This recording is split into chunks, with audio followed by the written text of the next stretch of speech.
Major blocks, canals, river outlets, and drainage systems are being cleared, and higher grounds have been identified in all 8 local government areas to provide safe havens during floods. While the government is dedicated to ensuring the well-being of Bayelsans, residents also have a crucial role to play by cooperating with government agencies, staying alert to flood warnings, maintaining a clean environment, clearing blocked drainages, and reporting challenges to relevant authorities for prompt action. Through collective efforts, we can bolster our resilience and effectively combat the challenges posed by climate change. Stay safe. Courtesy, Office of the Honorable Commissioner, Ministry of Environment, Honorable A.B. Ben Olulu.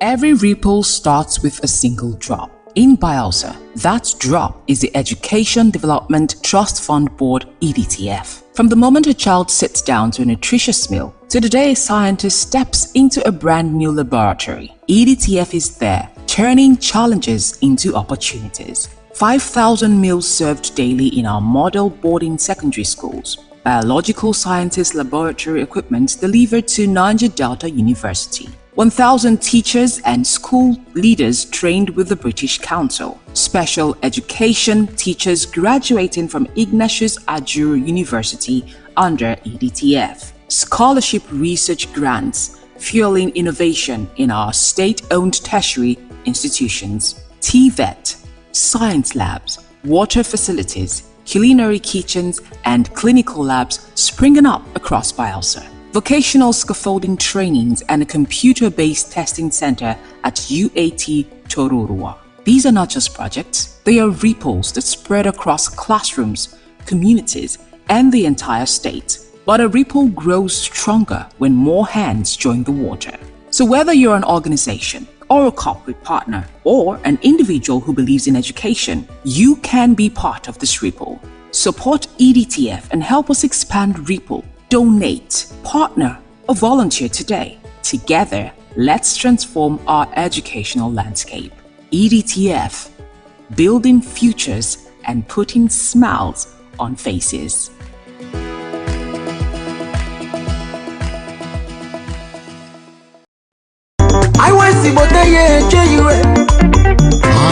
It's on.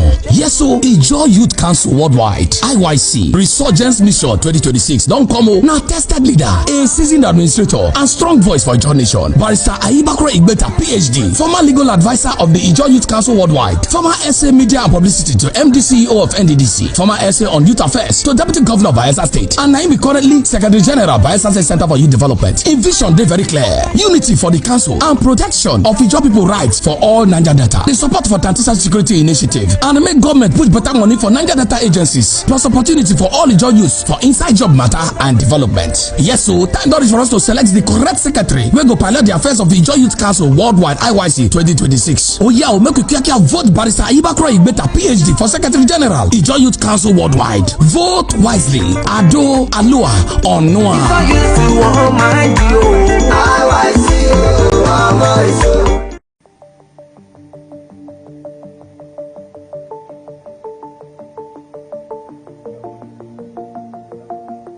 One of the problems we have in Nigeria is that it's difficult to have solid metals for creative engineering. So what you basically have in this country are tubes for building of houses and erection of structures and all that. But when you come to real metals that you can carve to engine block, metal that you can carve to a shaft or gear, there is nowhere to get in this country. So a country that does not have a shop for metals to cut can never develop.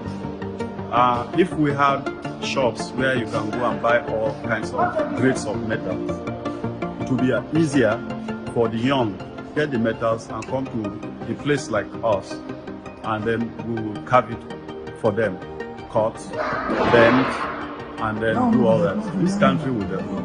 But we don't have. We have to look at China or any of those countries to bring those things to us. So that is the story of Nigeria.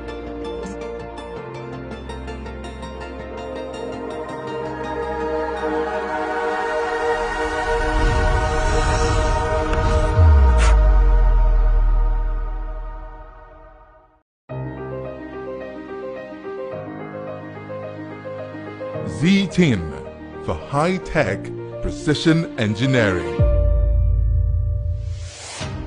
A technology and heavy-duty industry. Original spares for automotive, locomotive, aviation, marine and agriculture. Research and development for automotive engines and electric cars. Heavy-duty off-road equipment. Reverse engineering. Technological development. Academy for innovators and impressionable minds.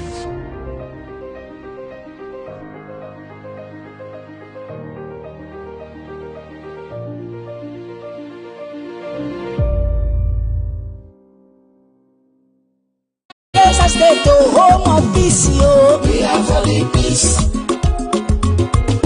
All for peace. Dear esteemed community leaders and people of Bayelsa State, the Doyiduri-led prosperity government is committed to transforming our rural communities into thriving hubs of development. We believe that every community deserves access to absolute peace and quality standard of living.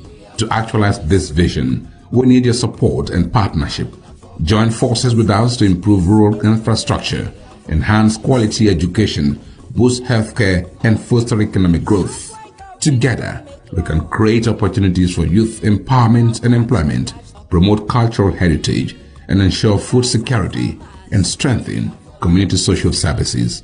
How you can support: participate in community engagement forums and collaborate with local government authorities and the Ministry of Community Development.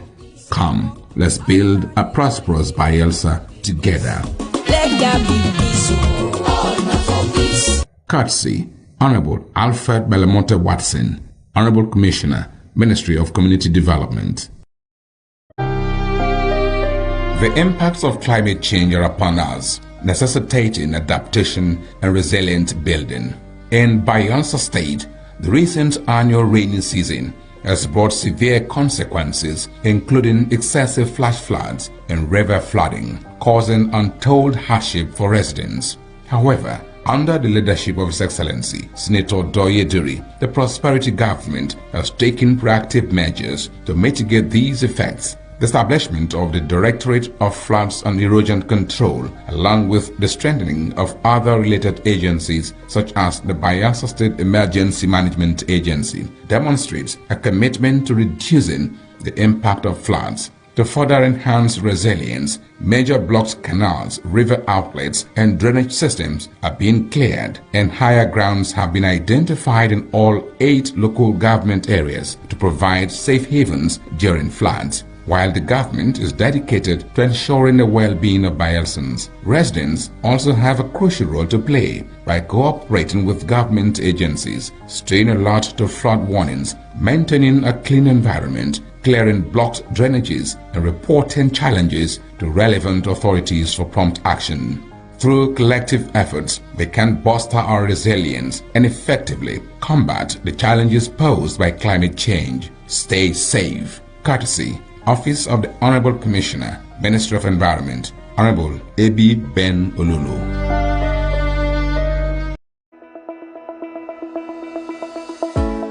Every ripple starts with a single drop. In Bayelsa, that drop is the Education Development Trust Fund Board (EDTF). From the moment a child sits down to a nutritious meal to the day a scientist steps into a brand new laboratory, EDTF is there, turning challenges into opportunities. 5,000 meals served daily in our model boarding secondary schools. Biological sciences laboratory equipment delivered to Niger Delta University. 1,000 teachers and school leaders trained with the British Council. Special education teachers graduating from Ignatius Ajuru University under EDTF. Scholarship research grants fueling innovation in our state-owned tertiary institutions. TVET, science labs, water facilities, culinary kitchens, and clinical labs springing up across Bayelsa. Vocational scaffolding trainings and a computer-based testing center at UAT Tororua. These are not just projects, they are ripples that spread across classrooms, communities, and the entire state. But a ripple grows stronger when more hands join the water. So whether you're an organization or a corporate partner or an individual who believes in education, you can be part of this ripple. Support EDTF and help us expand Ripple. Donate, partner, or volunteer today. Together, let's transform our educational landscape. EDTF, building futures and putting smiles on faces.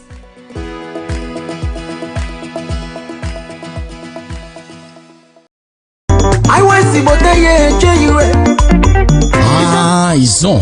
Yes, so Ijaw Youth Council Worldwide (IYC) Resurgence Mission 2026 don't come o. Now tested leader, a seasoned administrator, and strong voice for Ijaw Nation. Barrister Naija PhD, former legal advisor of the Ijaw Youth Council Worldwide, former SA Media and Publicity to MD CEO of NDDC, former SA on Youth Affairs to Deputy Governor of Bayelsa State, and Naija currently Secretary General Bayelsa State Center for Youth Development. In vision, they very clear: unity for the council and protection of Ijaw people rights for all Naija Delta. The support for Tantisa Security Initiative and make government put better money for Naija Delta agencies, plus opportunity for all Ijaw youths for inside job matter and development. Yes, so time is for us to select the correct secretary. We go pilot the affairs of the Ijaw Youth Council Worldwide (IYC) 2026. Oh yeah, we'll make you vote Barrister Naija better PhD for Secretary General Ijaw Youth Council Worldwide. Vote wisely. Ado Alua or Noah.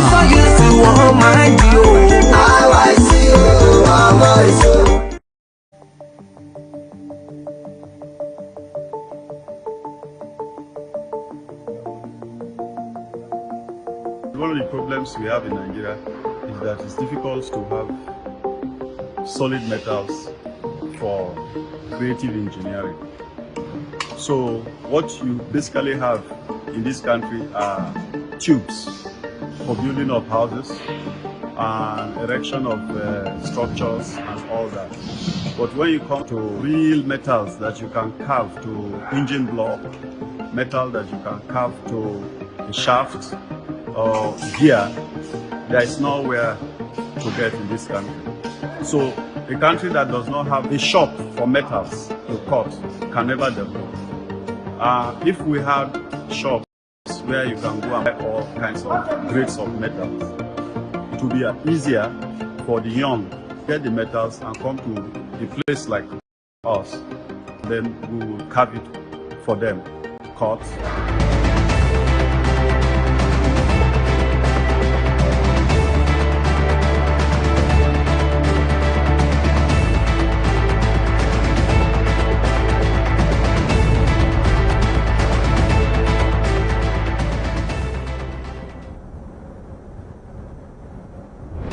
Hey there, thank you for staying with us on Naija Live Television, and more importantly for staying with us on the paper review segment of our daily programming here at Naija Live TV studio. My name is Henry Hamwifla.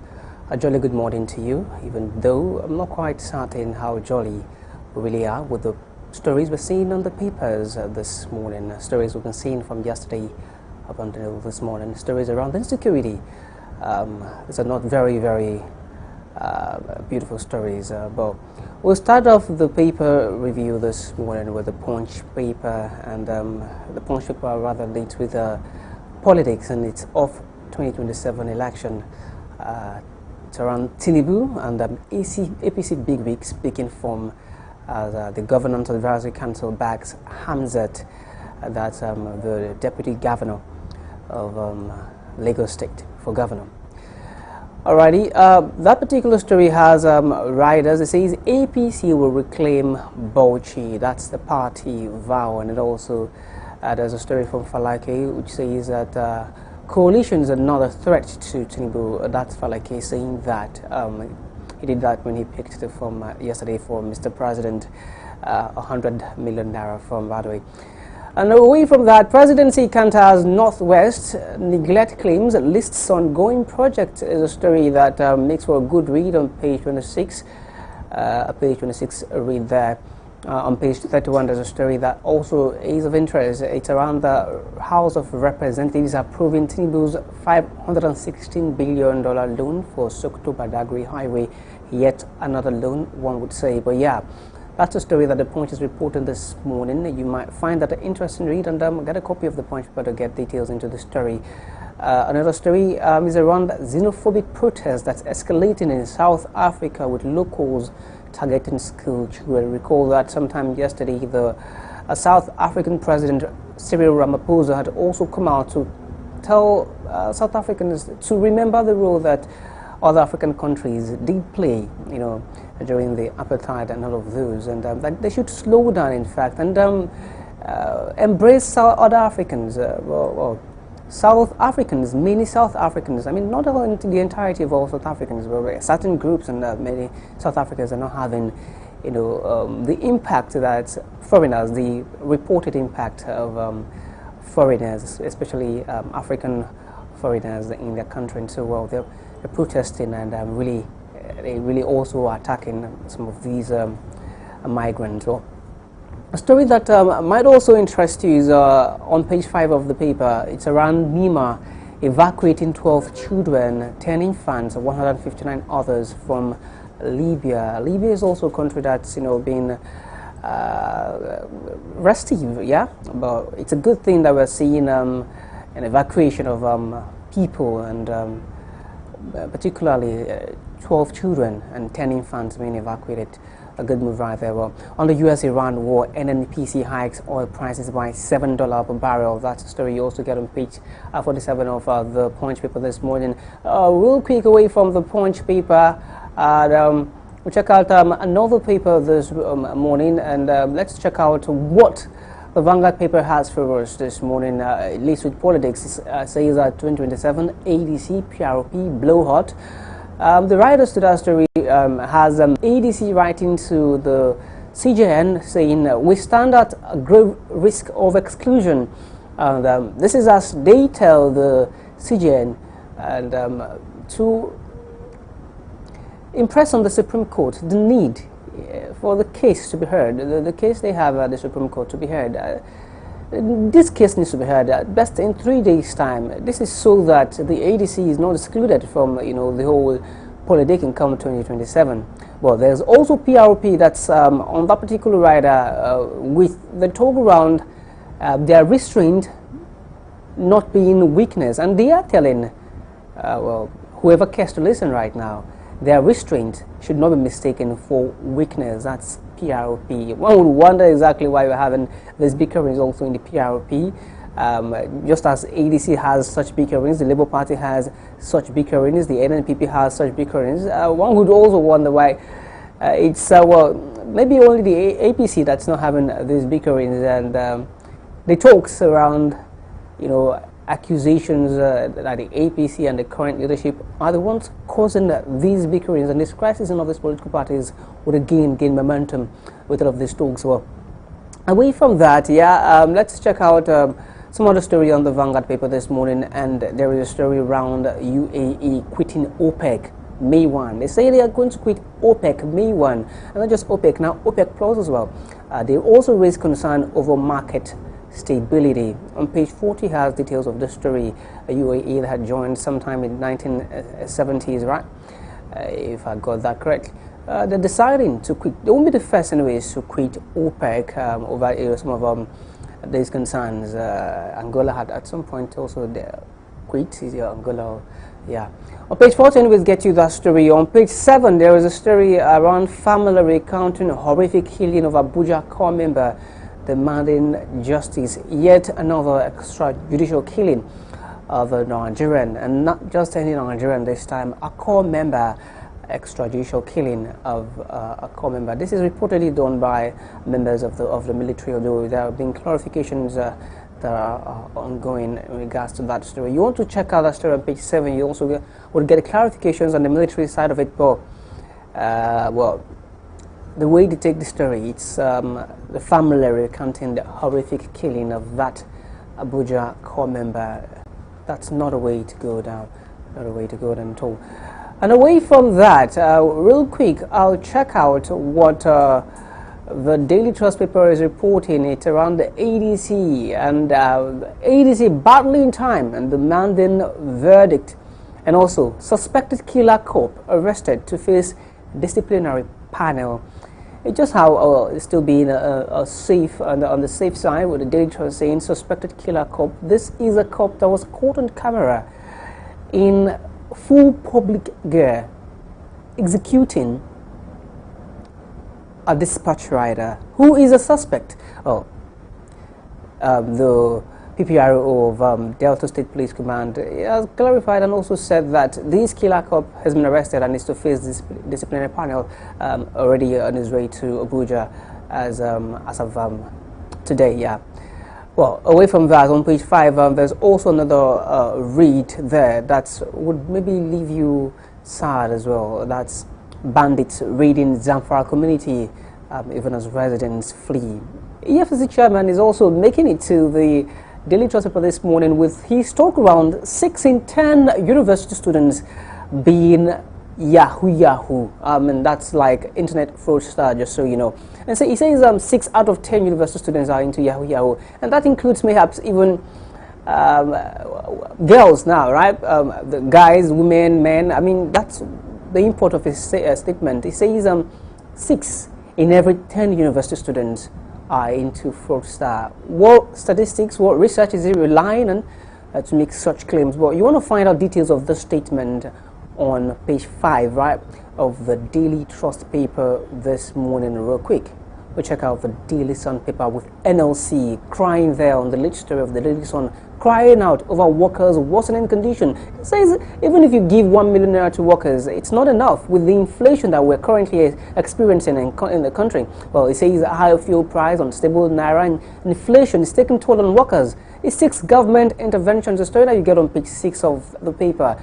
Also, that particular story on the 6 varsity students out of 10 students being Yahoo boys coming from the EFCC chair is also on the Daily Sun. The chairman of the Economic and Financial Crimes Commission, Olanikpekun Olukoyode, his raised concerns is that about 6 in every 10 students in Nigerian universities are involved in cybercrime.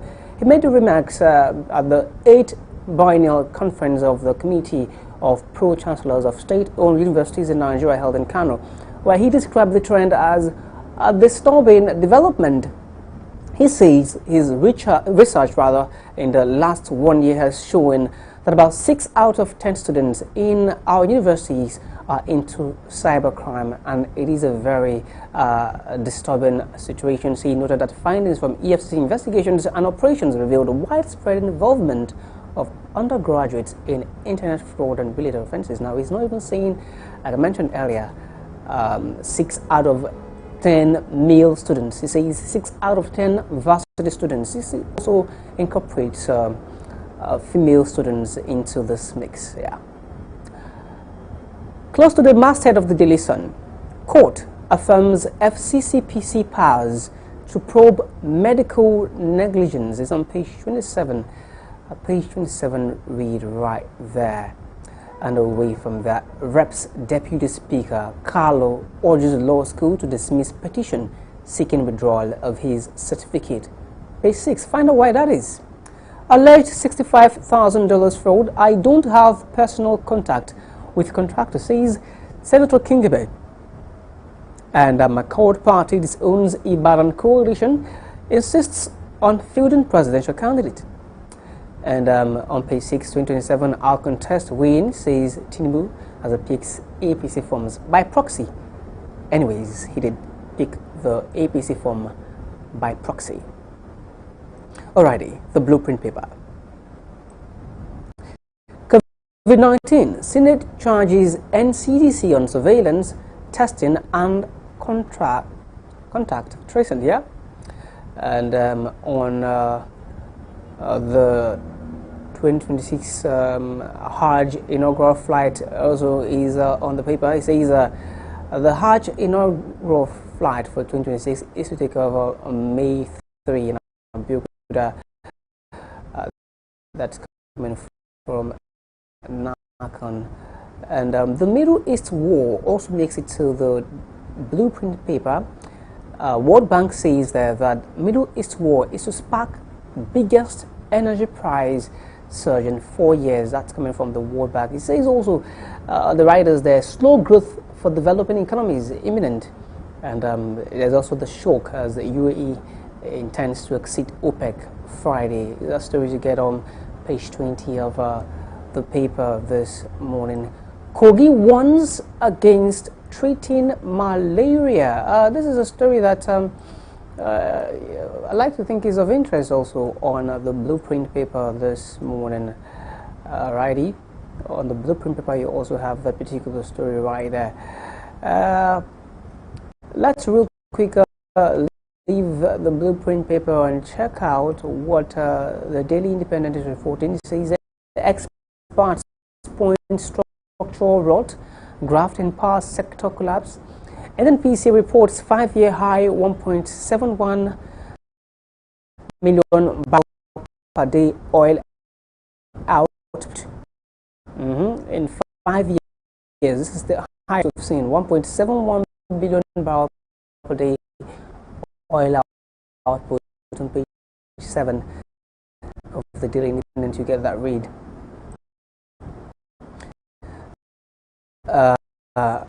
Tinubu signals re-election bid also makes its way to the paper. Senate reconsiders new bill to diversify police funding.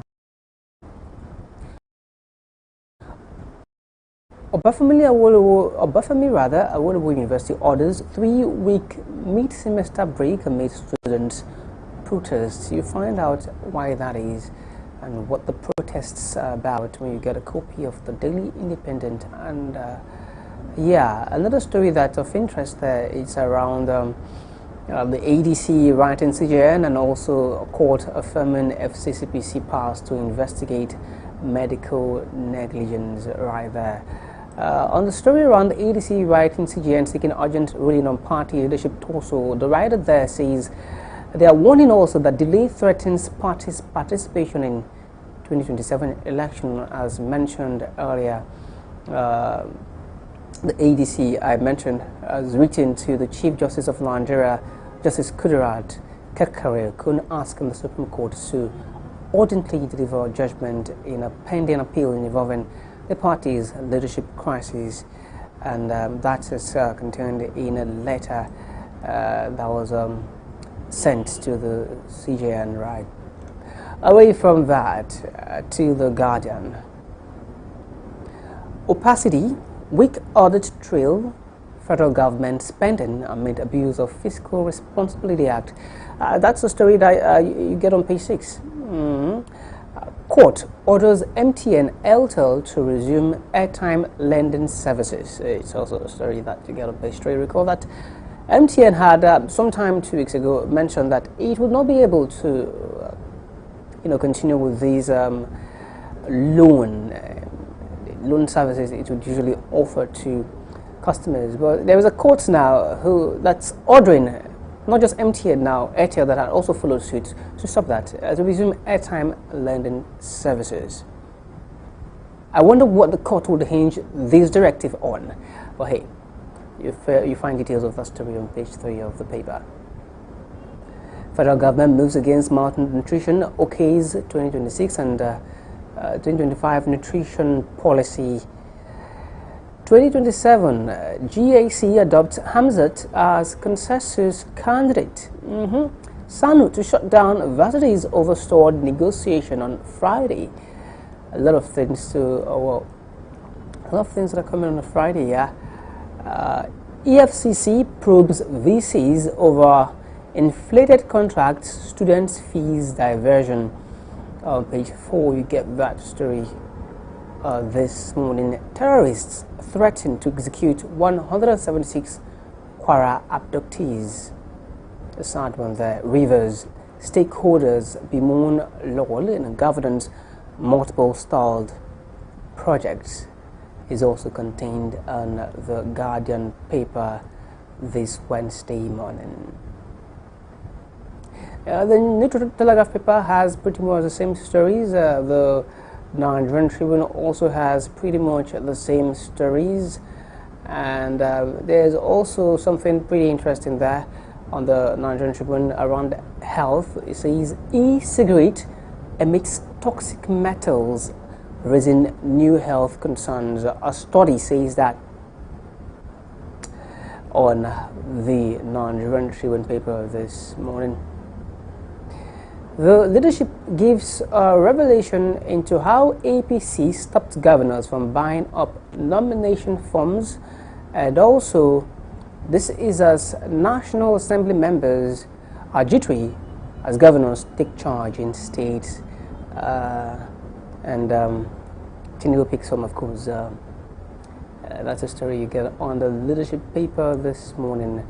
Well, that's pretty much all of the stories we could take on our paper review segment this Wednesday morning. My name is Henry Ahamuifla. Do have a good one.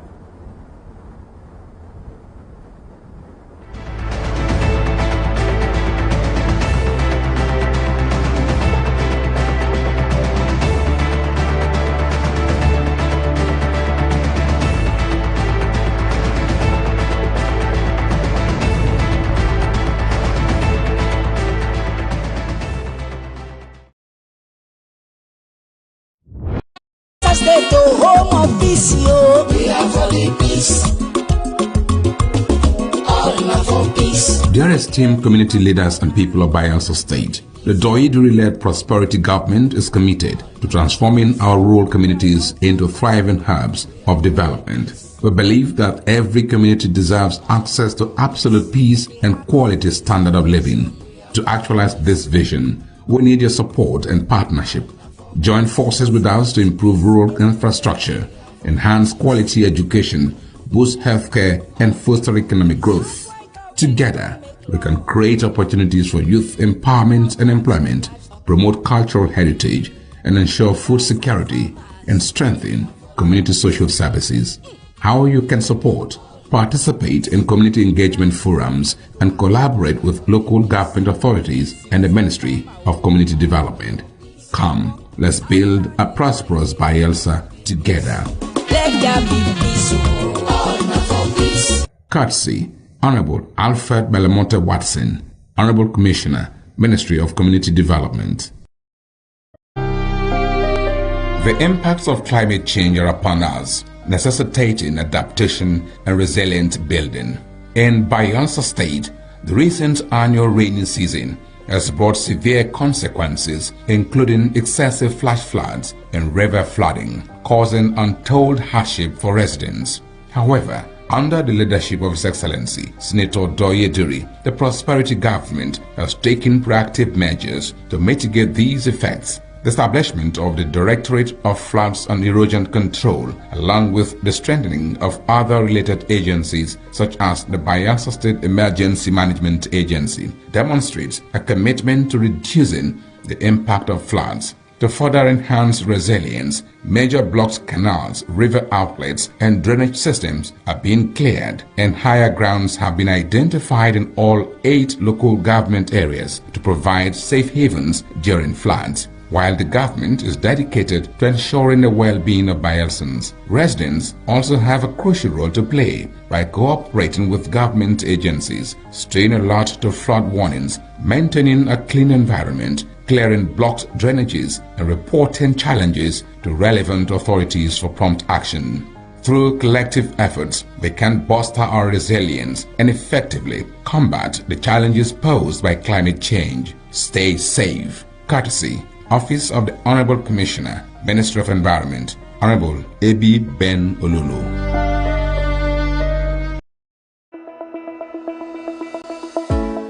Every ripple starts with a single drop. In Bayelsa, that drop is the Education Development Trust Fund Board (EDTF). From the moment a child sits down to a nutritious meal to the day a scientist steps into a brand new laboratory, EDTF is there, turning challenges into opportunities. 5,000 meals served daily in our model boarding secondary schools. Biological sciences laboratory equipment delivered to Niger Delta University. 1,000 teachers and school leaders trained with the British Council. Special education teachers graduating from Ignatius Ajuru University under EDTF. Scholarship research grants fueling innovation in our state-owned tertiary institutions. TVET, science labs, water facilities, culinary kitchens, and clinical labs springing up across Bayelsa.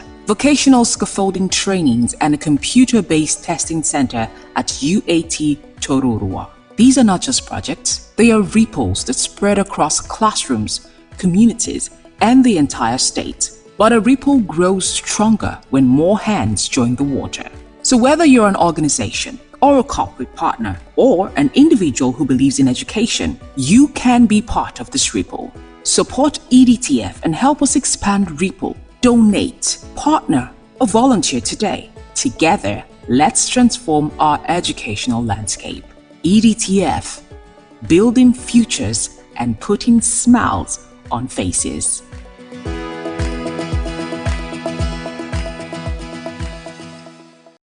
I want to see what they enjoy you. It's on. Yes, so Ijaw Youth Council Worldwide (IYC) Resurgence Mission 2026 don't come o. Now tested leader, a seasoned administrator, and strong voice for Ijaw Nation. Barrister Naija PhD, former legal advisor of the Ijaw Youth Council Worldwide, former SA Media and Publicity to MD CEO of NDDC, former SA on Youth Affairs to Deputy Governor of Bayelsa State, and Naimi currently Secretary General Bayelsa State Center for Youth Development. In vision, they very clear: unity for the council and protection of Ijaw people rights for all Naija data. The support for Tantisa Security Initiative and make government put better money for Naija data agencies, plus opportunity for all Ijaw youth for inside job matter and development. Yes, so time is for us to select the correct secretary wey go pilot the affairs of the Ijaw Youth Council Worldwide (IYC) 2026. Oh yeah, we'll make you vote Barrister Naija PhD for Secretary General Ijaw Youth Council Worldwide. Vote wisely. Ado Alua on Noah.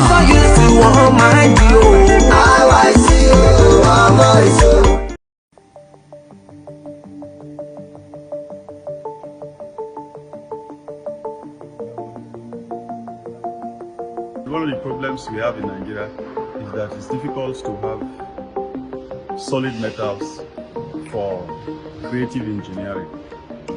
So what you basically have in this country are tubes for building of houses and erection of structures and all that. But when you come to real metals that you can carve to engine block, metal that you can carve to a shaft or gear, there is nowhere to get in this country. So a country that does not have a shop for metals to cut can never develop. If we had shops where you can go and buy all kinds of grades of metals, it would be easier for the young to get the metals and come to a place like us, and then we will carve it for them, cut, bend, and then do all that. This country will develop. But we don't have. We have to look at China or any of those countries to bring those things to us. So that is the story of Nigeria.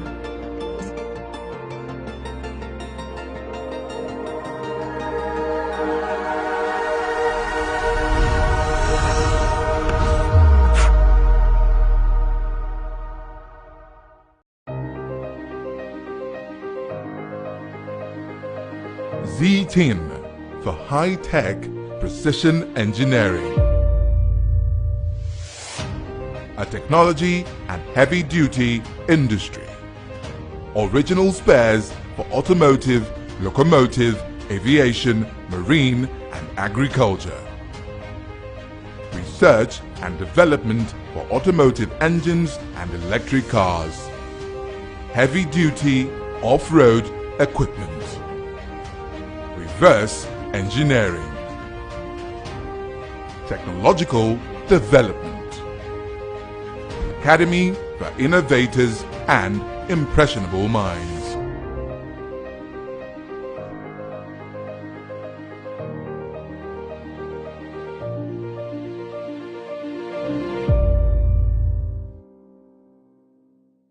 Bayelsa State, home of peace, yo. We are for the peace.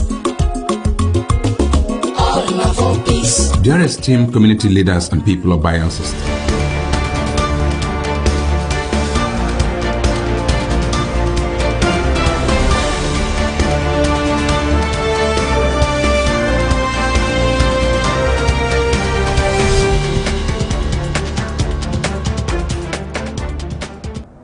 hello there, you're watching the Globe in View on Naija Live Television, reaching you from Bayelsa's capital city, Yenagoa. I am Henry Ahamuifla. In the headlines, Bayelsa State Government fixes potholes on Obia-Nimbe Road. AFCC Chairman urges universities to adopt AI for accountability. Curfew takes effect on Ogwembri over security concerns. U.S. appeals court rules against Trump administration on migrant detention. Now, a quick reminder for our partners and viewers. If you're looking to boost your brand through paid adverts or sponsorships, we are ready to partner with you. You can reach us right now via call or WhatsApp on our studio line on 0812-934-0000. For physical consultations, visit our head office at number 122 Mbiama Yenagua Road, Amarata Yenago, Bayelsa State. And don't forget to stay connected. Follow us on Facebook, YouTube, Instagram, TikTok, and X at Naija Live TV, or visit our website at www.naijalivetv.com.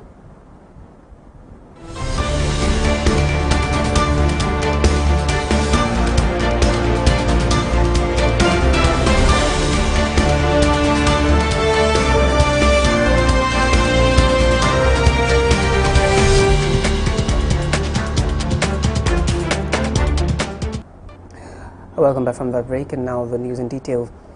Bayelsa's government has imposed a dusk to dawn curfew on Ogwembri community in southern Naija local government area as part of efforts to maintain public peace. A statement by the Commissioner for Information, Orientation and Strategy, Honorable Ebio Kokobiai, noted that the curfew, which took effect yesterday, April 28, will run daily from 6 p.m. to 6 a.m. until further notice, warning that any violation of the directive would be treated as a threat to public peace and order. The statement urged residents to comply fully with the directive to ensure safety and stability in the affected community. Still on local news, Bayelsa's government has repaired potholes on the Obia-Nimbe Road following a distress video shared by a resident. In a statement, the Commissioner for Works and Infrastructure, Estate Surveyor Moses Tabori, said the ministry acted immediately after the video went viral on April 27th, directing Setraco to carry out emergency repairs on 3 affected sections. The statement noted that the ministry confirmed the works were completed the same day, restoring safer and smoother movement for motorists and commuters along the road. The Commissioner reaffirmed the government's commitment to road construction and maintenance, stating that safety and public comfort remain top priorities. On the national scene, Chairman of the Economic and Financial Crimes Commission, Ola Olukoyode, has called on Nigerian universities to adopt artificial intelligence in their governance and financial management systems to enhance accountability and reduce corruption. Olukoyode made the call on Tuesday in Kano while delivering a keynote address at the 8th Biennial Conference of the Committee of Pro-Chancellors of State Universities in Nigeria. He described artificial intelligence as a critical safeguard for public institutions, warning that universities risk falling behind global standards if they fail to embrace technology-driven oversight. According to him, artificial intelligence has become essential for promoting transparency and strengthening institutional accountability. The FCC chairman noted that despite managing multi-billion naira budget from tuition fee, TED fund allocations and research grants, many universities still face accountability challenges. He disclosed that the Commission has uncovered cases of financial misconduct in tertiary institutions, including contract inflation, ghost workers, and diversion of student fees. The Calabar zone of the Academic Staff Union of Universities has threatened a total and indefinite strike across 4 state universities over what it described as chronic neglect of its members.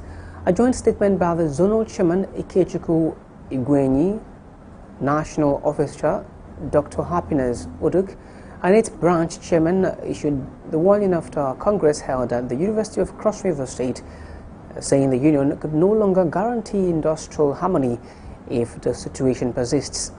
The affected institutions are Abia State University, Akwa Ibom State University, Ebonyi State University, and the University of Cross River State. The union warned that continued neglect of staff welfare and failure to honor agreements could punish universities into comprehensive and indefinite industrial action. Conferencing, a United States Federal Appeals Court has rejected the Trump administration's policy of subjecting most immigration detainees to mandatory detention without the opportunity to seek release on bond.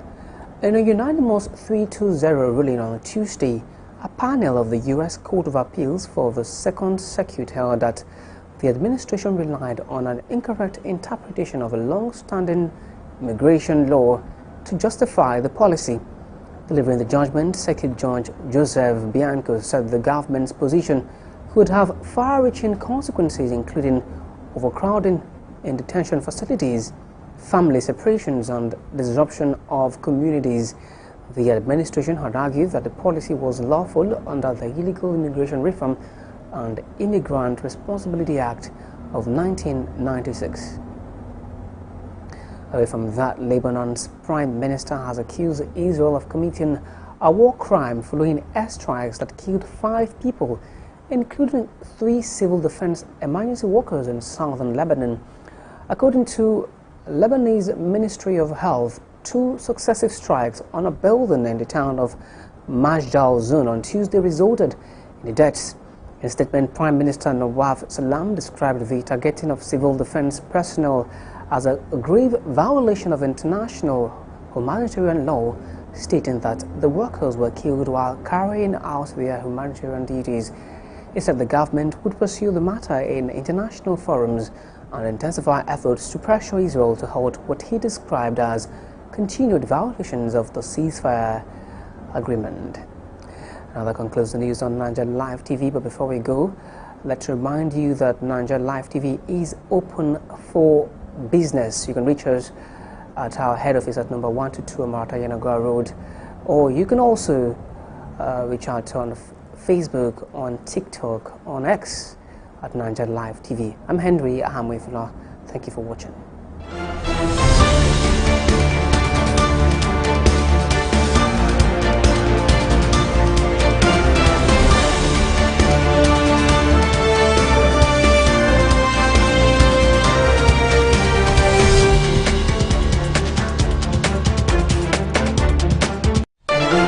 Hello, good day and welcome to Sports Clinic on Naija Live TV. My name is A.B. Apa, and of course today is a special edition because I will be talking about grassroots football, and one that you've been hearing about it because it's on social media, and you hear the likes of or you see the likes of Joel Kelvin post it on his social media handle, but this time around it's not just Joel because we're going to talk about it on Naija Live TV, and I have my guests, and let me start from the one that is putting on a white shirt. Yes, he looks very fit, like a sports person, and he's no other person than Mr. Iwekumo Uge Karika. Yeah, he's the lead consultant when you talk about the Borough Under 15 tournament, so he will talk to us. But I also have with me someone that a very fit man too, very fit, even though before now he complained about his stomach, that we should do 1 or 2 innovations like a TV also, so that people that have big tummy that they can do adjustments and all. And a very jovial man, at least from the little conversation I've had with him already, I can tell this type of person, very, very jovial. And for no other person than engineer Ndotimi Gabriel Apa is the main sponsor of the tournament. So of course it's Apa and I'm Apa, so don't worry, it's an Apa affair. Yeah. But it's about Borough Under 15 tournament. So let's start from the lead consultant, Mr. Iwekumo. Where did it all start? Is this the 3rd edition of the tournament? Yes, this is season 3. We'll call it season 3. Okay, season 3. So how have you guys been coping so far? What's the tournament all about? I'd like to hear from you. Tournament just to assist young kids. That's why we made it under 15. Okay. Not those persons who already know how to play football or that have gone to places, but just to bring out kids, empower them with sports. Okay. How do you determine the age of these kids? Because we know now we're Nigerians and Africans. We know this age cheating when you talk about sports in Africa. I've been to 1 or 2 sporting events, tournaments, and I see some under 15s, and I tend to wonder, is this not under 30? So how do you guys ascertain the right age of these footballers? It's not really easy in this part of the world based on our environment. where there are no birth certificates and all those stuff. We are just trying the process now. Yeah. So what we'll do is that within me and you, we all grew up in the village. Yeah. We know those persons who are supposed to be that Age under grade. 15 level, that age group. So we try to bring a team of consultants who does the screening. Some coaches too, who 1 or 2 ways have made their name. So we employ them to come assist us on that. I think subsequently I'm still planning maybe in the future. In fact, this year I discovered an app that will give you almost accurately your age. Maybe just 1 or 2 years difference. Okay. So we are thinking maybe we'll apply that one next year too. But within me and you, we know ourselves in the communities, in the villages. So we're supposed to know your age when you are born, even though some may beat the trap. Yeah. But we take our time to screen thoroughly before we arrive on the players we choose for the tournament. So even if, assuming you come to see some of the games, you say, these are really truly under 15. You can't compare them to the ones we have in Nigeria, the national. I don't want to mention this, but you look at the likes of Taiwo at the point, your twin brother being older than you, and you might want to see how come. But also, in terms of for people that want to pick up forms for the next edition, how do you qualify to play or participate in this tournament? Well, based on the standards we are using for now, maybe next year we have some improvements. Yeah. But for now, it's just 5,000 naira. Just pick your form and register your team. Okay, but it must still be from Kolokumo, Pokuma local government, or you can leave from anywhere? It's for Delta, Bayelsa, and River States. For now, we are using these 3 states. But subsequently, we have to cover the Naija Delta states. Okay. Because we are doing it in honor of Major Isaac Adakaboro. Yes. So he's the freedom fighter for Naija Delta. So we want to encompass everybody with time. Okay. But for now, it's Bayelsa, Rivers, and Delta. Okay, it's massive already. It's very massive for you to talk about. Not just, even if you talk about Bayelsa and you talk, it's more than just Kolokumo, Pokuma local government. It's big. Not to talk of you mentioned Bayelsa, Delta, and Rivers. Yes. Tells you how big the tournament is. We have teams from Port Harcourt, we have from Yenegua, different communities from Kolokumo, Pokuma, and from Delta states. Okay, engineer, let me bring you in, and I'd like to ask what's led to the vision behind you starting this tournament? It's very simple. Okay. We grew up in the village. I grew up in the village. Yeah. I left home maybe at 19 or something. Okay. And I watched the Boro Festival continuously as a child growing up. And then some years festivals are very colorful and nice. Some are not so. And then you ask why. You also hear it's because there was poor funding. People didn't give really to. Then they had to look. Even till now, wait for government to come and give you certain things so that people can actually hire equipment and do what they're supposed to do. But if we all grew up from the community and we enjoy the festival is always very interesting. The canoe race, the wobble, the displays, the costume. So it's very interesting. My question was when I woke up some 3 years ago, I just said, what am I going to do this year in this community festival? We cannot come to the festivals, but why can't we even try to support events within the festival period? So I just woke up and I called him. I said, bros, can we play football during this festival? Inter-compound football match during the festival. He said, yes, it's doable. I said, give me a minute. I called him around maybe 6 or 7 in the morning, very in the morning. I just woke up from sleep and that was on my head. Then I called my laborer, Chief Williams. I said, can we do this? He said, yes, it's possible. He said, football. I said, no, let us play children. He said, yeah, that makes sense. Yes, the young ones will make a lot of sense. So from there, the problem was, are you sure we can get children from all the compounds to come and play this football? You know, that was now so I took the problem back to him and said, okay, we've agreed that we're going to play under 15.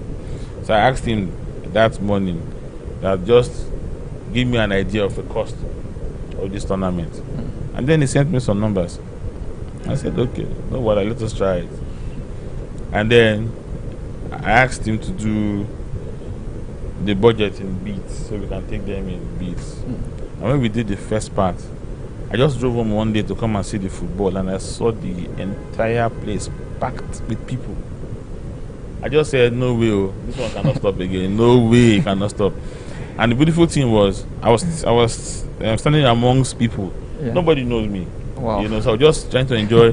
They are gisting about the football. You know, baby, Bella boy, me. Yeah. So I just said, no, I can't stop. And then because of how I grew up, I have a mindset that we are very behind. You know, as a people, nobody our fault. Now where we come from. Yeah. You know, when I left home, I flew from Tumbo. I went to Lagos to go and learn as an apprentice. What I learned in 2 years, I never learned them at all while I was in school. So I knew that if I come for an interview with my brothers around here, I will pass them. Yeah. Because I know things that they don't know. So if, for instance, LNG puts out an advert for technicians, and you have boys from the West apply, and you have us also apply, they're not going to take us. It's not fight, it's not anything. It is because they want people that can do a particular job, and we cannot do it because we have not been taught. So the whole idea was, anything you learn outside, bring it back home. Anything you know outside, bring it back home.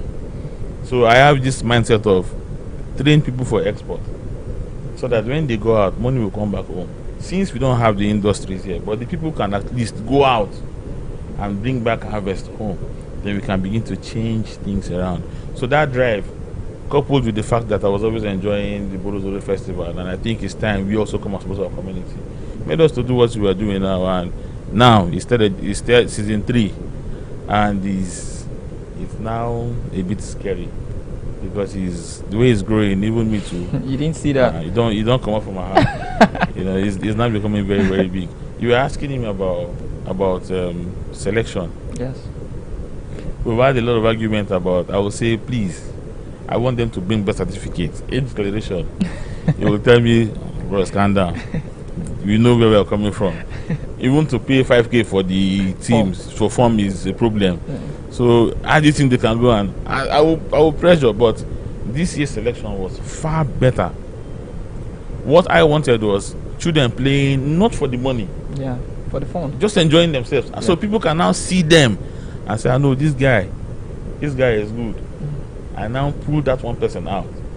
So if we take 1% of all the compounds in the community, see, I don't know, I have not seen an AB in Nigerian jersey playing for national team. Yeah. Or you see Timmy. Yeah. But we are good in so many areas. When it comes to music, we are winning almost every single thing. But for soccer, we are just far from. But yet we are very talented.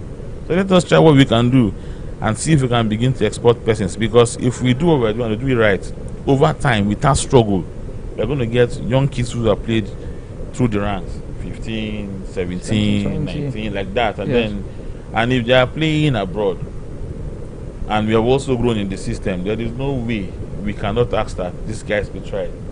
So we can also see plenty of Bayelsa boys in the national team playing. So we know that plenty of them will also be playing for the country. But if you don't do it from the lowest level, build the structure as we are doing now, then it will be difficult to have that very correct set of young people. Our state is very small. If we don't project ourselves out, nobody will help us because everybody is busy where they are doing what they are doing. So that is the drive.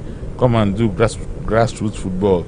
And when I have people like my brother here that just say, can we do it? He said yes.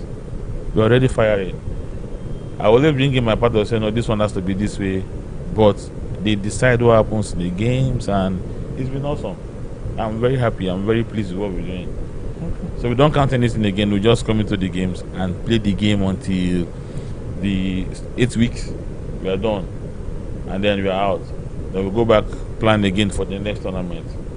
The first time it was 1 month. Yes. Planning, execution, everything was in 1 month. Because it was in April or so that I woke up with my life. Let us do it. Everything was done in 1 month. Wow. The second tournament was now maybe like 4 months or so we started discussing. But this one was like 6 months. Oh. The next tournament now, this is in 4. Just after one month break, we start discussing, because now it's far bigger than what we have now. We need to talk about the pitch and what we need to do to make the games very classy and all that. So the work has started again for the 3rd edition. Okay. For the 4th edition now. Okay. And let me bring you in, consultant. Also about some of these players, you mentioned if you can pick every good player from each compound, that it will be very good for Ijaws as a whole. It will be very good for Bayelsa as a whole. After spotting these talents, what next for the ones that have been scouted? What next for them? Well, we have a plan for them, which we are working on. I think by the end of this tournament, we are going to get a team for the tournament. Okay. Maybe at least a minimum of 22 players. Okay. We'll take some of them to maybe Lagos, Port Harcourt, to play some academies around, so that others too can see them aside there. Yeah. He didn't tell you that one of the players that played last year, in fact the best player is in Europe now, is in Bulgaria. Wow, that's nice. Yes, we had some support from Engineer Priyo Berezi, who took the guy to an academy in Lagos, and now the guy is currently in Bulgaria. Wow. So we have a setup and a plan on that too, which we are working towards. But by the end of this season 3, we'll have a team that will take around. We have a tour about it. Okay, and because this part of the world, you see people start things that are very good and engage these young players at a very tender age. But after the break, after the whole tournament, it's as if they don't engage them anymore, and then they have to wait until the next one. But it's good that for this one, there are plans to engage them. And at least you mentioned one being in Bulgaria. That's enough motivation already. If I was under 15 or so, I would feel like, okay, this is a way out of poverty. And for most young people, most young players in the village, at least I've coached grassroots before, so I know how difficult it is. First of all, you have to make them believe that there's a way out. There's a way you can make it with football if you give your all and you listen and you're ready to be coached properly. Because some of them feel like after everything, look at that uncle. People, my dad spoke about him, that was a very good player, but in Bible where I read, look at where he is, he's still in the place, look at what he's doing. So there's nothing, we're just doing it for the fun of it and nothing more. So it's very much commendable that at least there's someone that is outside the shores of Africa that they can use. They can use as an example, because some scouts will come, some agents will come, and you see them talk so many things, so many promises, and then it will not be fulfilled. But with what I'm saying, this short time, season 3 already, and there's already someone in Bulgaria already, I think that this will spur the other ones, the younger ones, the ones that are playing now, that okay, let's see. But are there contracts also to be signed by these players? Okay, so let me just say one thing. Yeah. If we start the project, because of the money we want to get, we are going to die before we start. So when you have people doing, those who are into sports business, they're just looking for where to scout people and all that, do what they want to do. They are doing it for the money. Yes. I'm not the owner of a club. Yes. But somehow, when they talk about tournaments, there are people who organize tournaments. We are not playing because of any money that we have seen. Like I said, it was supposed to be inter-compound football match. That was the vision first. So it's just we playing in our community. Yeah. But because today we have people who are also exposed outside, things can happen all of a sudden. When I was speaking to Engineer Priyo, and I tell him, thank you for this, he would tell me, see, if you did not play the tournament, I won't see the ball. Yes. So we are not struggling for who to thank. Yes. Because the whole idea is not for anything about money that we want to get. Yes. It's our community. And people tell me, take the tournament to this place. I tell them, sorry. We are not going anywhere. We are going to play in this community. Yes. When we get very big, we'll still target everybody to the community. So people those want to build hotels, be ready. Yeah. So because we're not doing it to go and collect money from anybody, it is easy to run it. We just say, okay, we'll play next year again. Increase the prize money. Now, how people will make value out of it is now a personal thing. The fact that I've been trained in a particular field does not mean that I must make money from there now.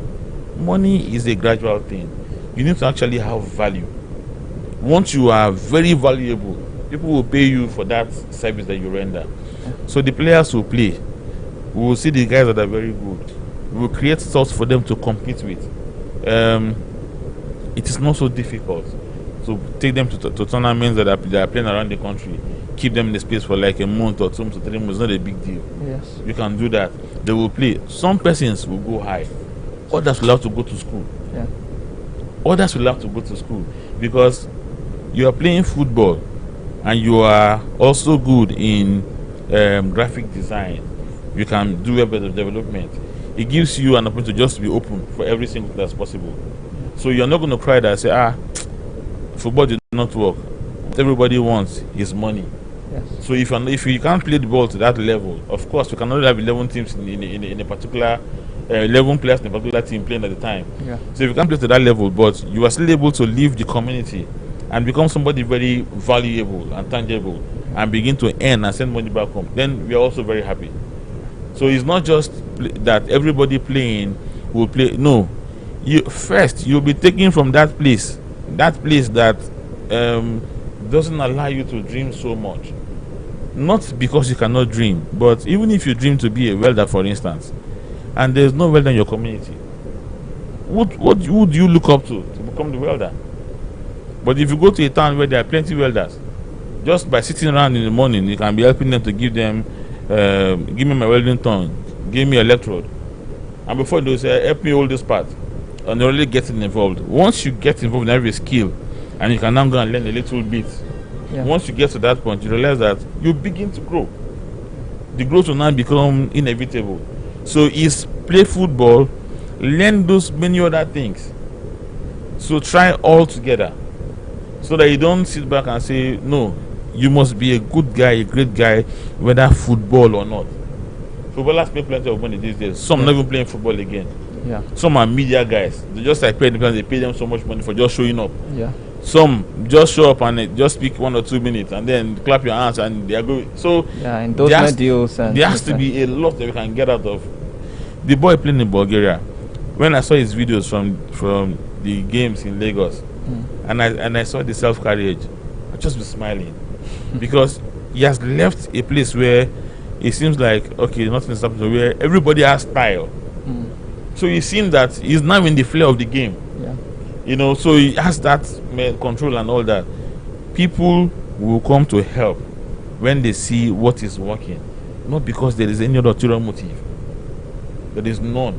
It is just the grassroots sports development. Where will it start from? It's from my village. That is where I grew up from. So there's no story about that. It is not discrimination. That is where I grew up. That is where I know everything I know. Yeah. So to start from the village, and we keep trying. The next year to register will be very simple. Okay. There is a site already. Wow. Where our previous tournament information, they're all there. I'm trying to do some time with you and all this kind of stuff. Okay. So it will be global, and it will be transparent. Wherever you are, if you want to play, you will come. You fill your form. They will see at the back end. Yeah. They will align and then do the interviews and the rest. And people will be able to do what they want to do and enjoy the games. We don't want to shift their attention. The children, they are still being fed by their parents. So money is not their problem. Yes. Maybe the coaches and the sponsors in that level are looking at the money. But for them, they are playing for the fun. That they are wearing complete kit, all dressed up nicely. Yeah. For them, it's very beautiful. So I don't want them to change that mindset and start thinking of money. No, it's not. Money is not the first thing. Money is not the first thing. I've learned it and it will remain that way. Money is just meant for us to do what we need to do and then we move on.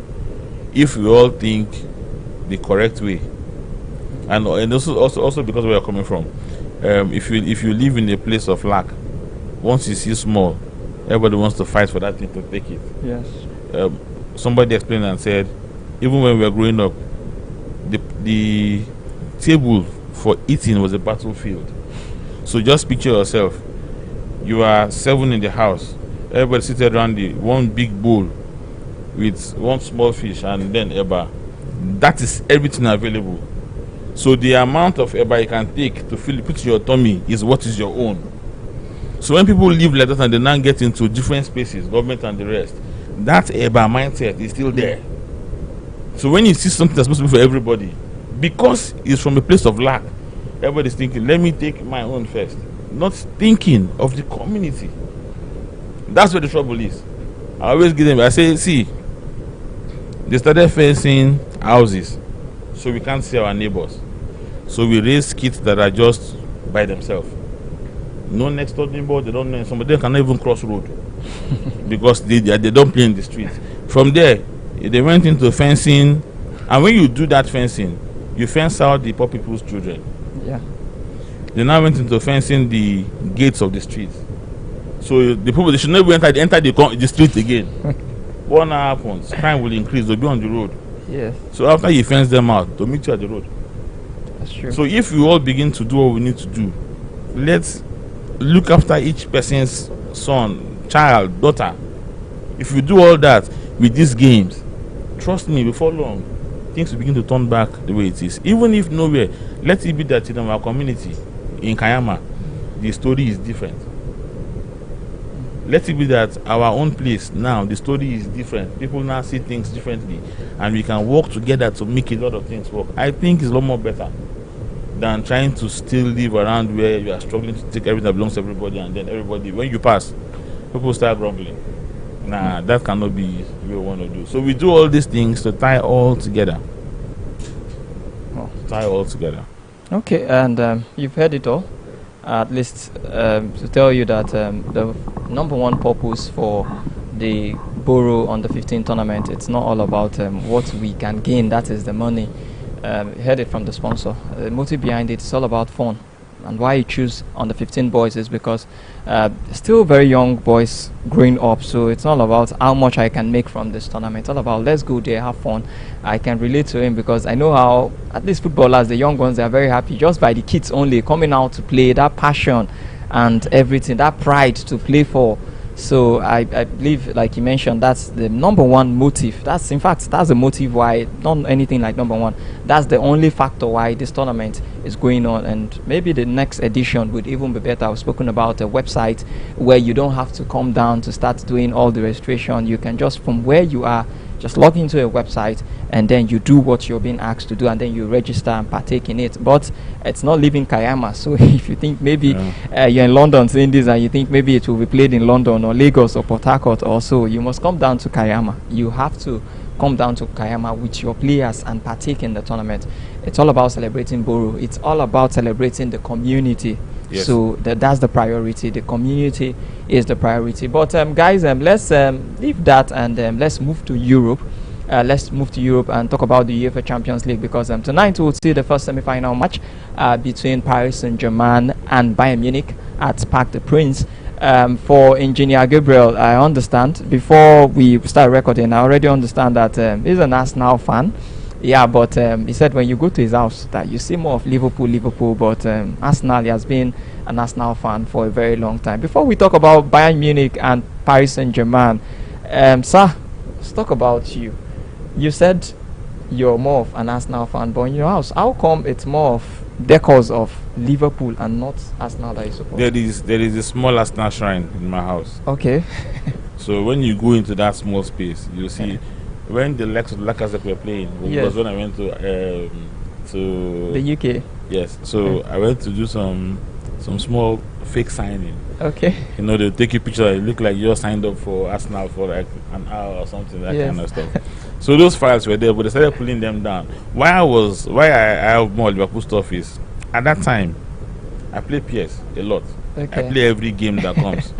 So on PS5, the front line of Salah, Mane, and Firmino was a terrible threat to anybody playing anything. So I always use them to play like that.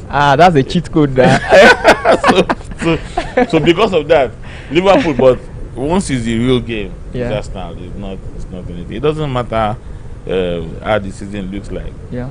It doesn't matter if people say we are placeholders. Who cares? You know, we just play. Some things go wrong, and then we are where we are, but it has not ended. We're still in the game. Oh, wow. They say they used to say they say it was quadruple, and now it is don't worry. That's trouble. but then, PSG taking on Bayern Munich semi-final. Who do you fancy more? So I think Bayern will win. But they're on the road. They'll be going to France, Paris. So see these guys play good football. Yeah. It doesn't really matter where they're playing. Although we know about the fans. And Yeah, all the that. fans, the 12th man factor. Yeah. Yes. But you see, PSG played and got to the final some 2 years ago and lost. Yes. And when the Super Boys left PSG, they Yes. won. Yes. That time they had Messi, they had Neymar, all these Neymar, guys. They yes. lost, you know. So it's not basically about this last small boys. Bayern has very matured men, and that's where Arsenal is coming to. My only prayer for Arsenal is that let them not get scattered. Continue like this. Look at Van Dijk's age. Yes. Look at Saka's age.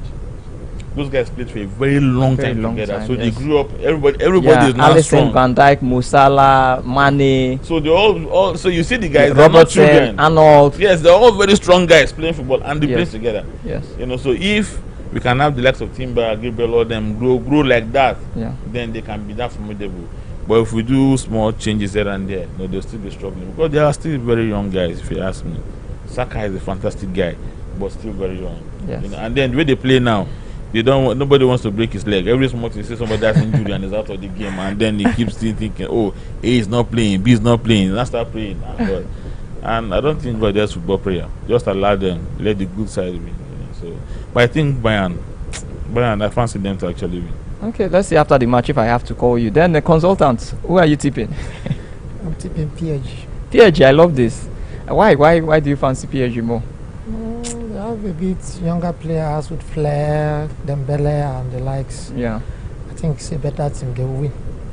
In fact, I even told the FC of People's FM. Yes. The last time Bayern defeated Madrid, Yes. as the last quarterfinal match, I told him from what I've seen from all the teams, they are all good though. Yeah. Because reaching the quarterfinal or semi-final Champions League, any team, that team can win the Champions League. But from what I've seen, PSG will defend the Champions League. They won it last year, so they will still win it. No, they cannot. That's my own prediction.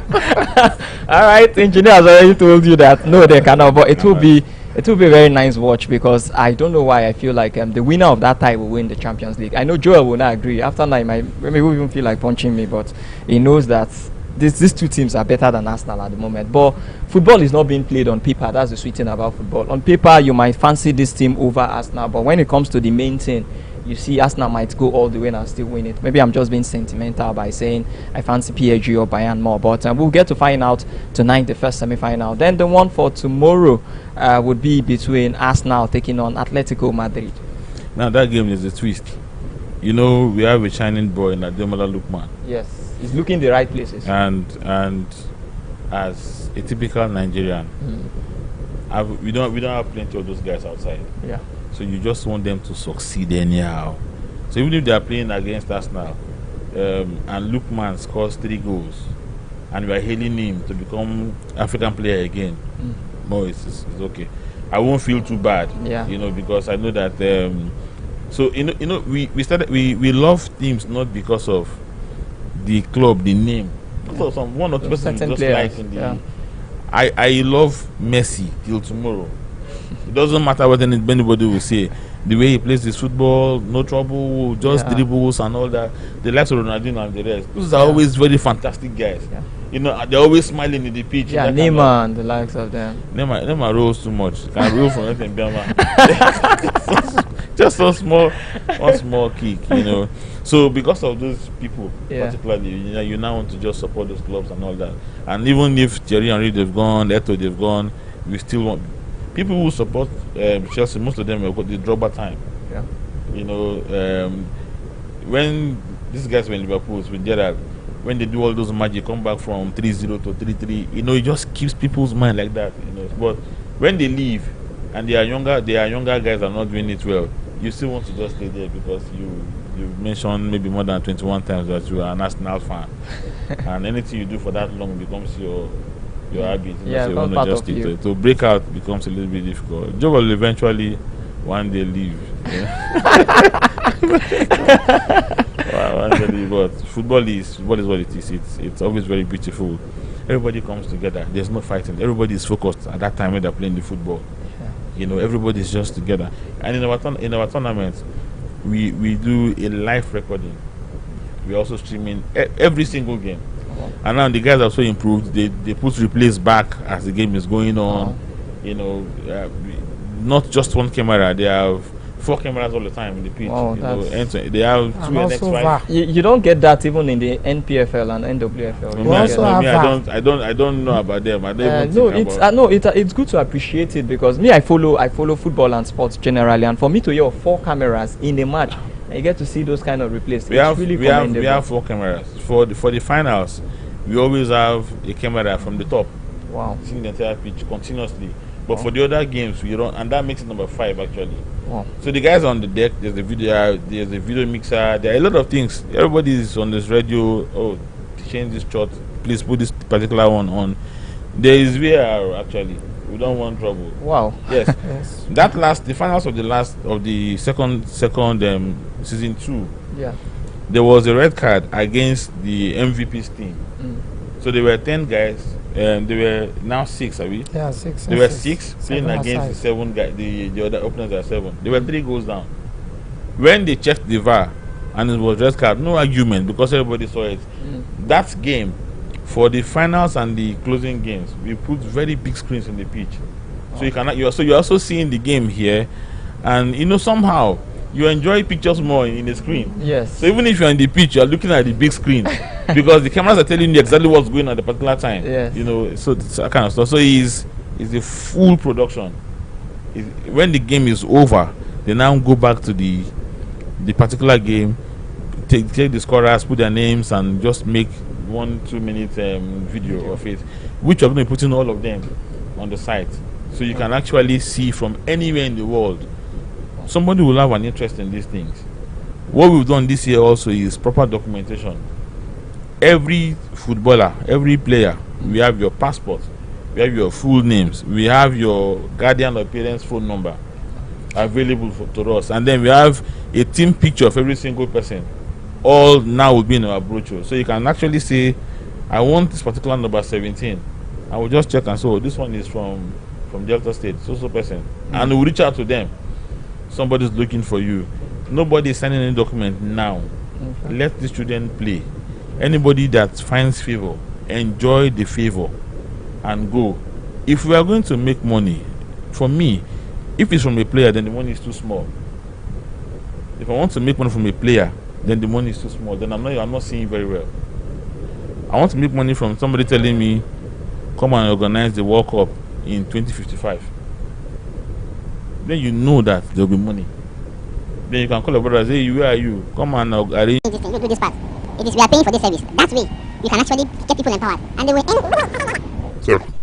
I might be thinking of players that are playing. I'm thinking that if it's to make money from them, why didn't I just go and get a club? I'm looking for what to play. No, that's not the idea. Let them play. Other people will see them. Like my brother saw that guy. He sent me the guy's passport. Oh, okay. And when we were playing in Lagos, from Lagos, Europe, now with story.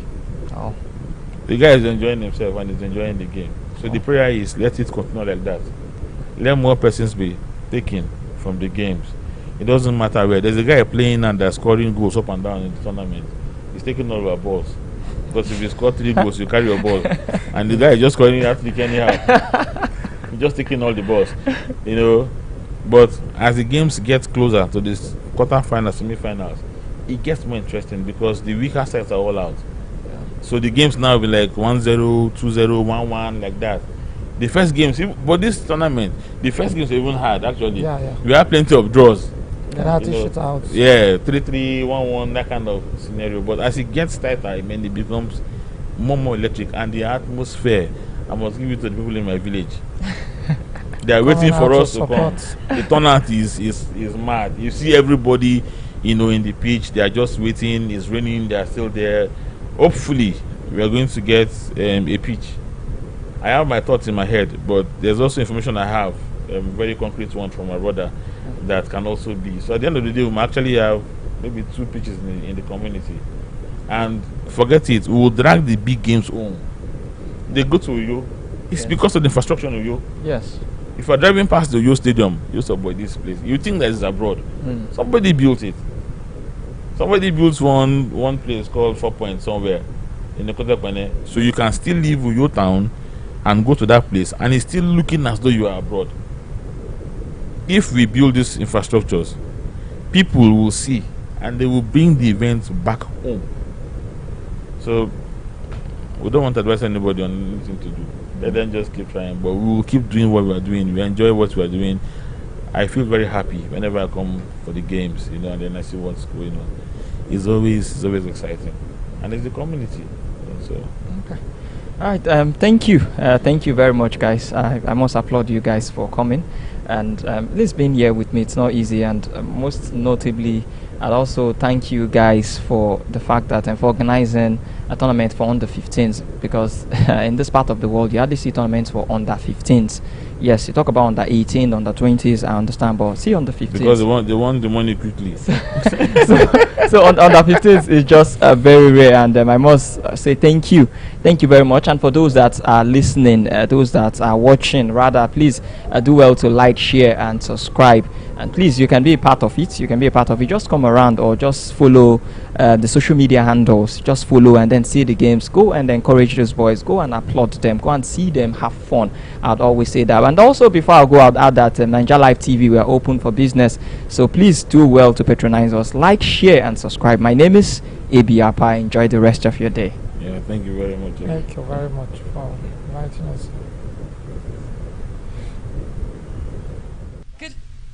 Hello there, welcome to Chat with Naija Live TV.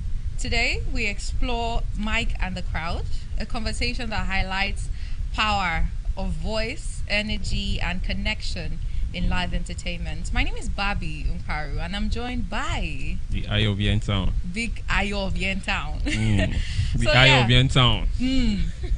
So quickly, we have an amazing person with us in the studio. She is Pandora.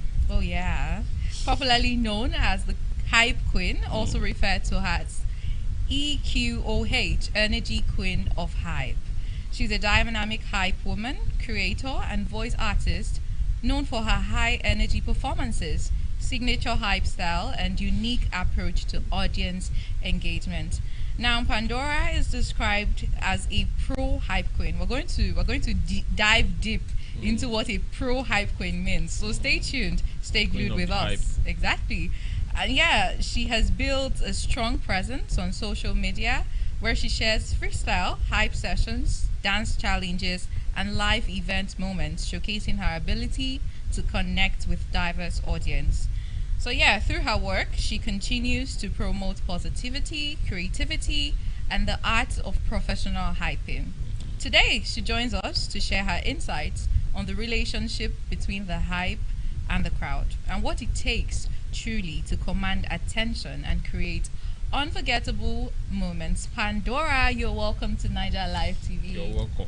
Thank you so much. Thank you. Hype Queen. Yeah, it's amazing to have you. You look good, by the way.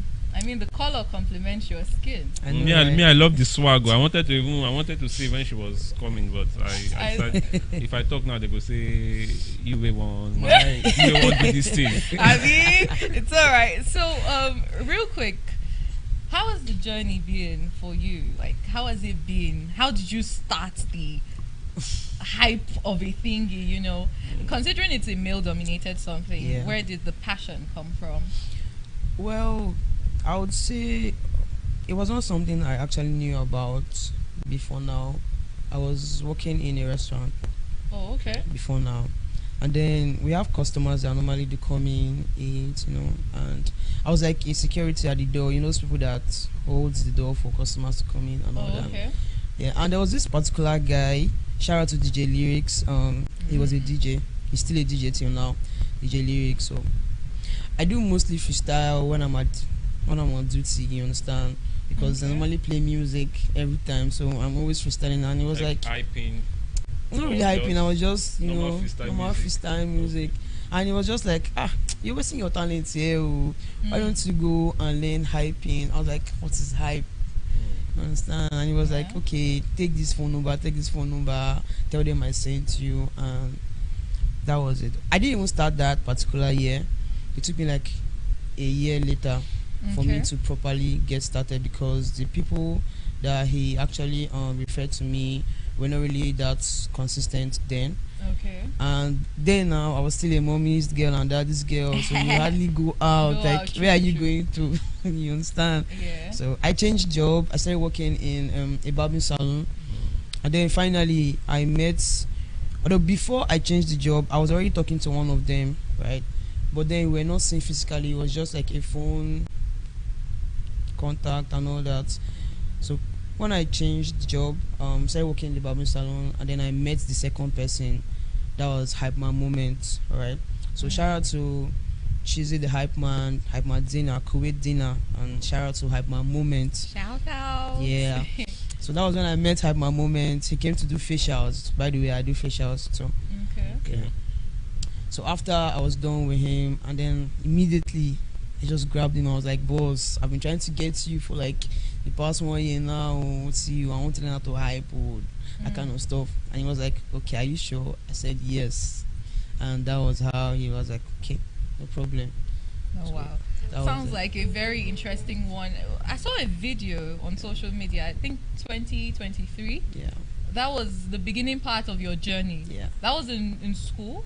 Or where did that event occur? So it's 2023 or something like that? 2023, early 2023, I was not in school yet. Okay. Yeah. But my journey began in 2023, although my first performance was February 23rd. Okay. Yeah, 2023. That was my first performance. I started working first, because Moment just took me out twice. He didn't even really teach me, like, tell me this is what you do. He just took me out and was you like, learned on the job. Watch and learn. Yes. Yeah. And then 2 times I saw what he did and I was like, okay, it's not bad. We can do this. Right? So my question, you, like what you explained, you said you were freestyling. Yeah. You were doing most of the freestyle in the restaurant. Yeah. And the DJ, what's his name again? DJ Lyrics. Okay, DJ Lyrics had to tell you, why not go to hyping? Yeah. So did you like choose to divert immediately, or why didn't you follow the music you were doing? You know, there's what you call calling. Sometimes there's what you call passion. There's career.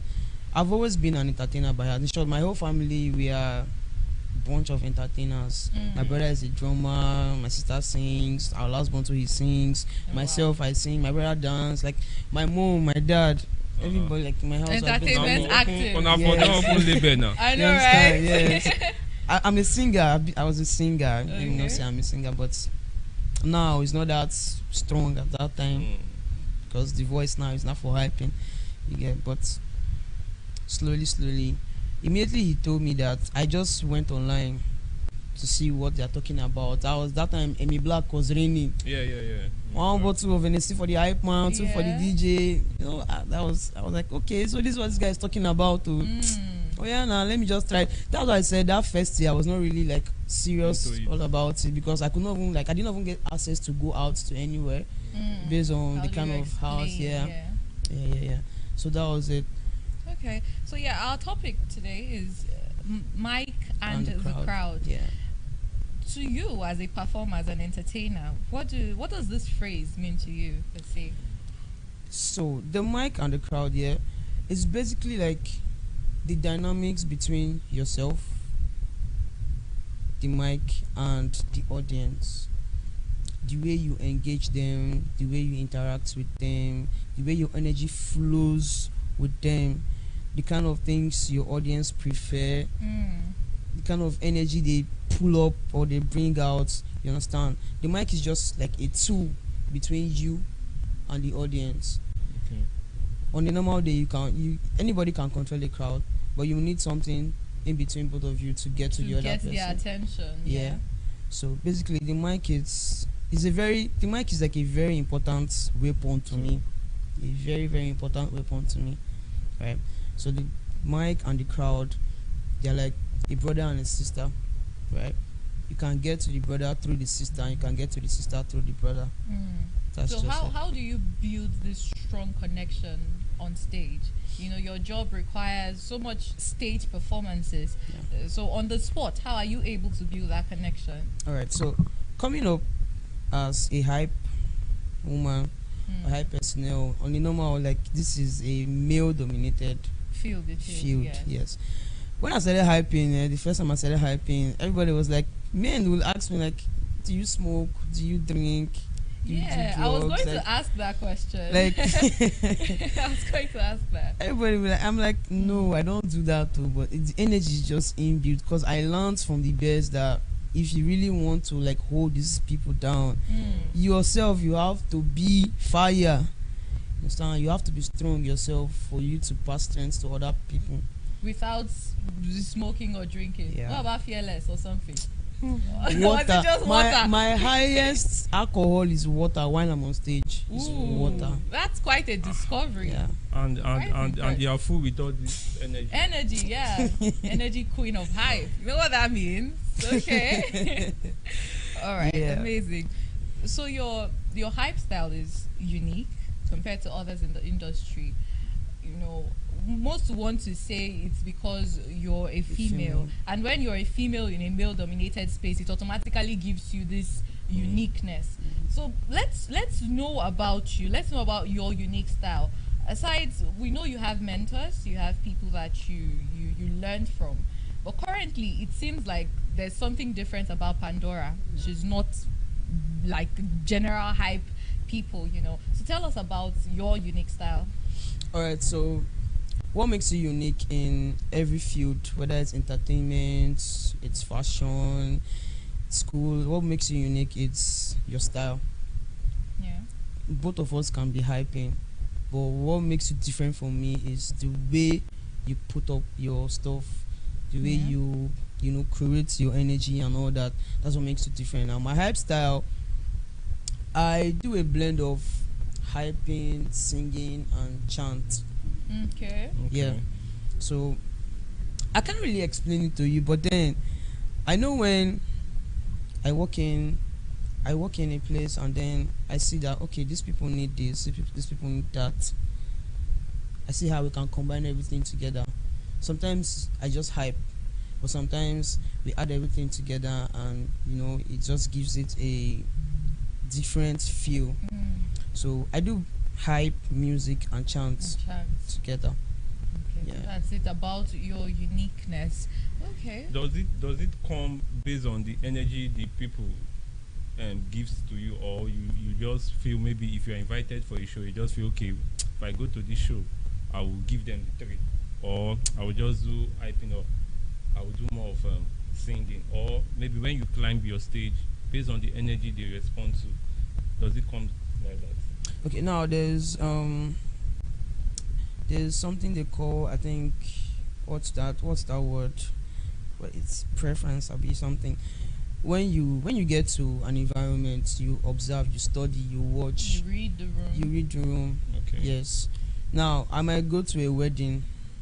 I'm not gonna be doing what I would do in a club in a wedding. Understand? But there are some weddings you go to, it's looking like a club setting. So you just have to give them that vibe. Yes, give them that vibe. So when you read the room, you just know what your audience wants, what the congregation needs, what they like. Yeah. So I'm trying to, Bobby, keep quiet.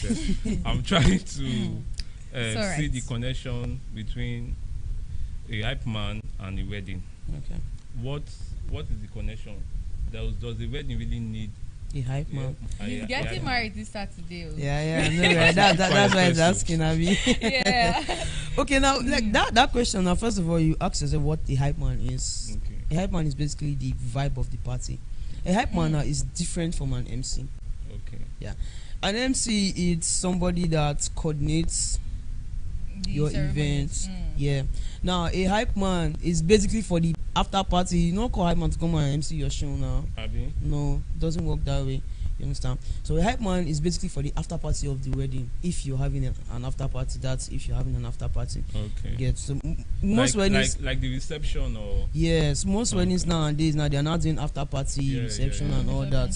So that's where the hype man comes in, because that is now a party section. That's a celebration section. You understand? That's the part where everybody's happy. You want to vibe. You just want to like feel yourself. Okay, these people just did this. I'm happy for them, guy. Let's party. Let's that's It's vibe. just vibe. I would want to know, as a hype person, right?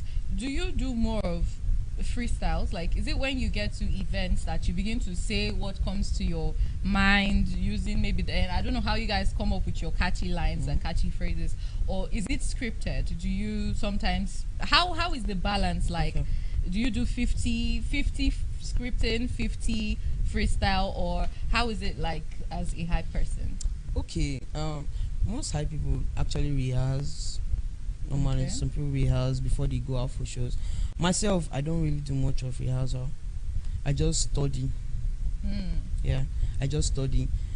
You can just call me no and say Alpha, come here. There's the party going on, an event. I want to, and I'll be there. I don't need to rehearse. You understand? Because when I just get there, I just know what these people they need. I just know what they like. You understand? Gen Z now, they're liking trending things. They love things and trending sounds from from TikTok and all that. You just know that I don't really plan my performance before going out. I think I do 90-10. Okay. 10% more of script. Freestyle from Pandora. Okay. Quite interesting. Let's say the talent is inbuilt. Shout out to DJ Lyrics. Yes. I'm going to say that again because he inspiration. I don't even know how to put it, but then he uprooted that part of you. He did. So yeah, quite an interesting one. So this hyping thing, like we all know, is a male dominated thing. Yeah. And if a female is trying to go into this hyping of a thing, do you have to dress like a male? Not really. Okay. No. Because I'm looking at your style now. I mean your swag now. Okay. We'll say tomboy. Yeah. So do you think maybe when you were planning on going into this hype, you were like, I have to dress like a man so that people will love me? Or no, I've always been dressing like this right from time. Okay, before the hyping, this has always been my style. I've always been a tomboy right from time. Okay. Just to add to his question, yeah, you said females don't really need to dress in this way. No, what about sounding this way? Because I feel if a feminine, a Barbie-ish person, that one, yeah, you know, that one now is actually a must. Okay. Because for you to give audacity, you must be in control. So that means you agree with me that hyping is a man thing. Yes, it is. So a woman does not even need to go into. No. We're not doing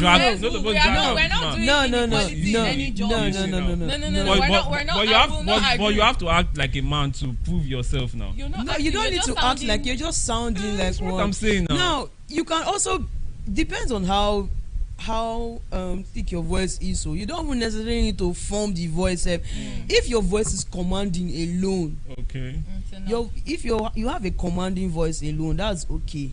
I have the likes of Cardi, V, Empress, Hype Queen Body. Hype Queen Body said does not even have thick voice like this, but she controls. Yes, she controls. She hypes in Lagos. Okay, she controls. The likes of Cardi too does not even have thick voice like me, but they control. Empress too does not have thick voice. Empress is even sexy. If her voice is even sexy. Okay. Yes, so you understand. Okay. So like, why do I feel like the voice, even though you're now saying there are female hype people that sound sexy and all, why do I feel like the DJs aid that their voice? Like the DJs now have to use baritone beat or something. I don't know. Oh really? No, I don't really know for other people, but for these people I mentioned, it flows. Their voices are unique. My own voice, I told you that I was a singer. I'm an auto singer, so naturally I had a deep voice. But I just needed to like train it more. Okay. Yeah. So you tell us about your experience at events like Timaya's Day 2025. I mean, that was a major uplift for your career because we had so many made persons there, and then you had the opportunity to show yourself. How was your experience? How was it like for you? Okay. First of all, it was this year, not last year. Oh, sorry, yes, Yeah. 2026, January Yes, 1st. yeah.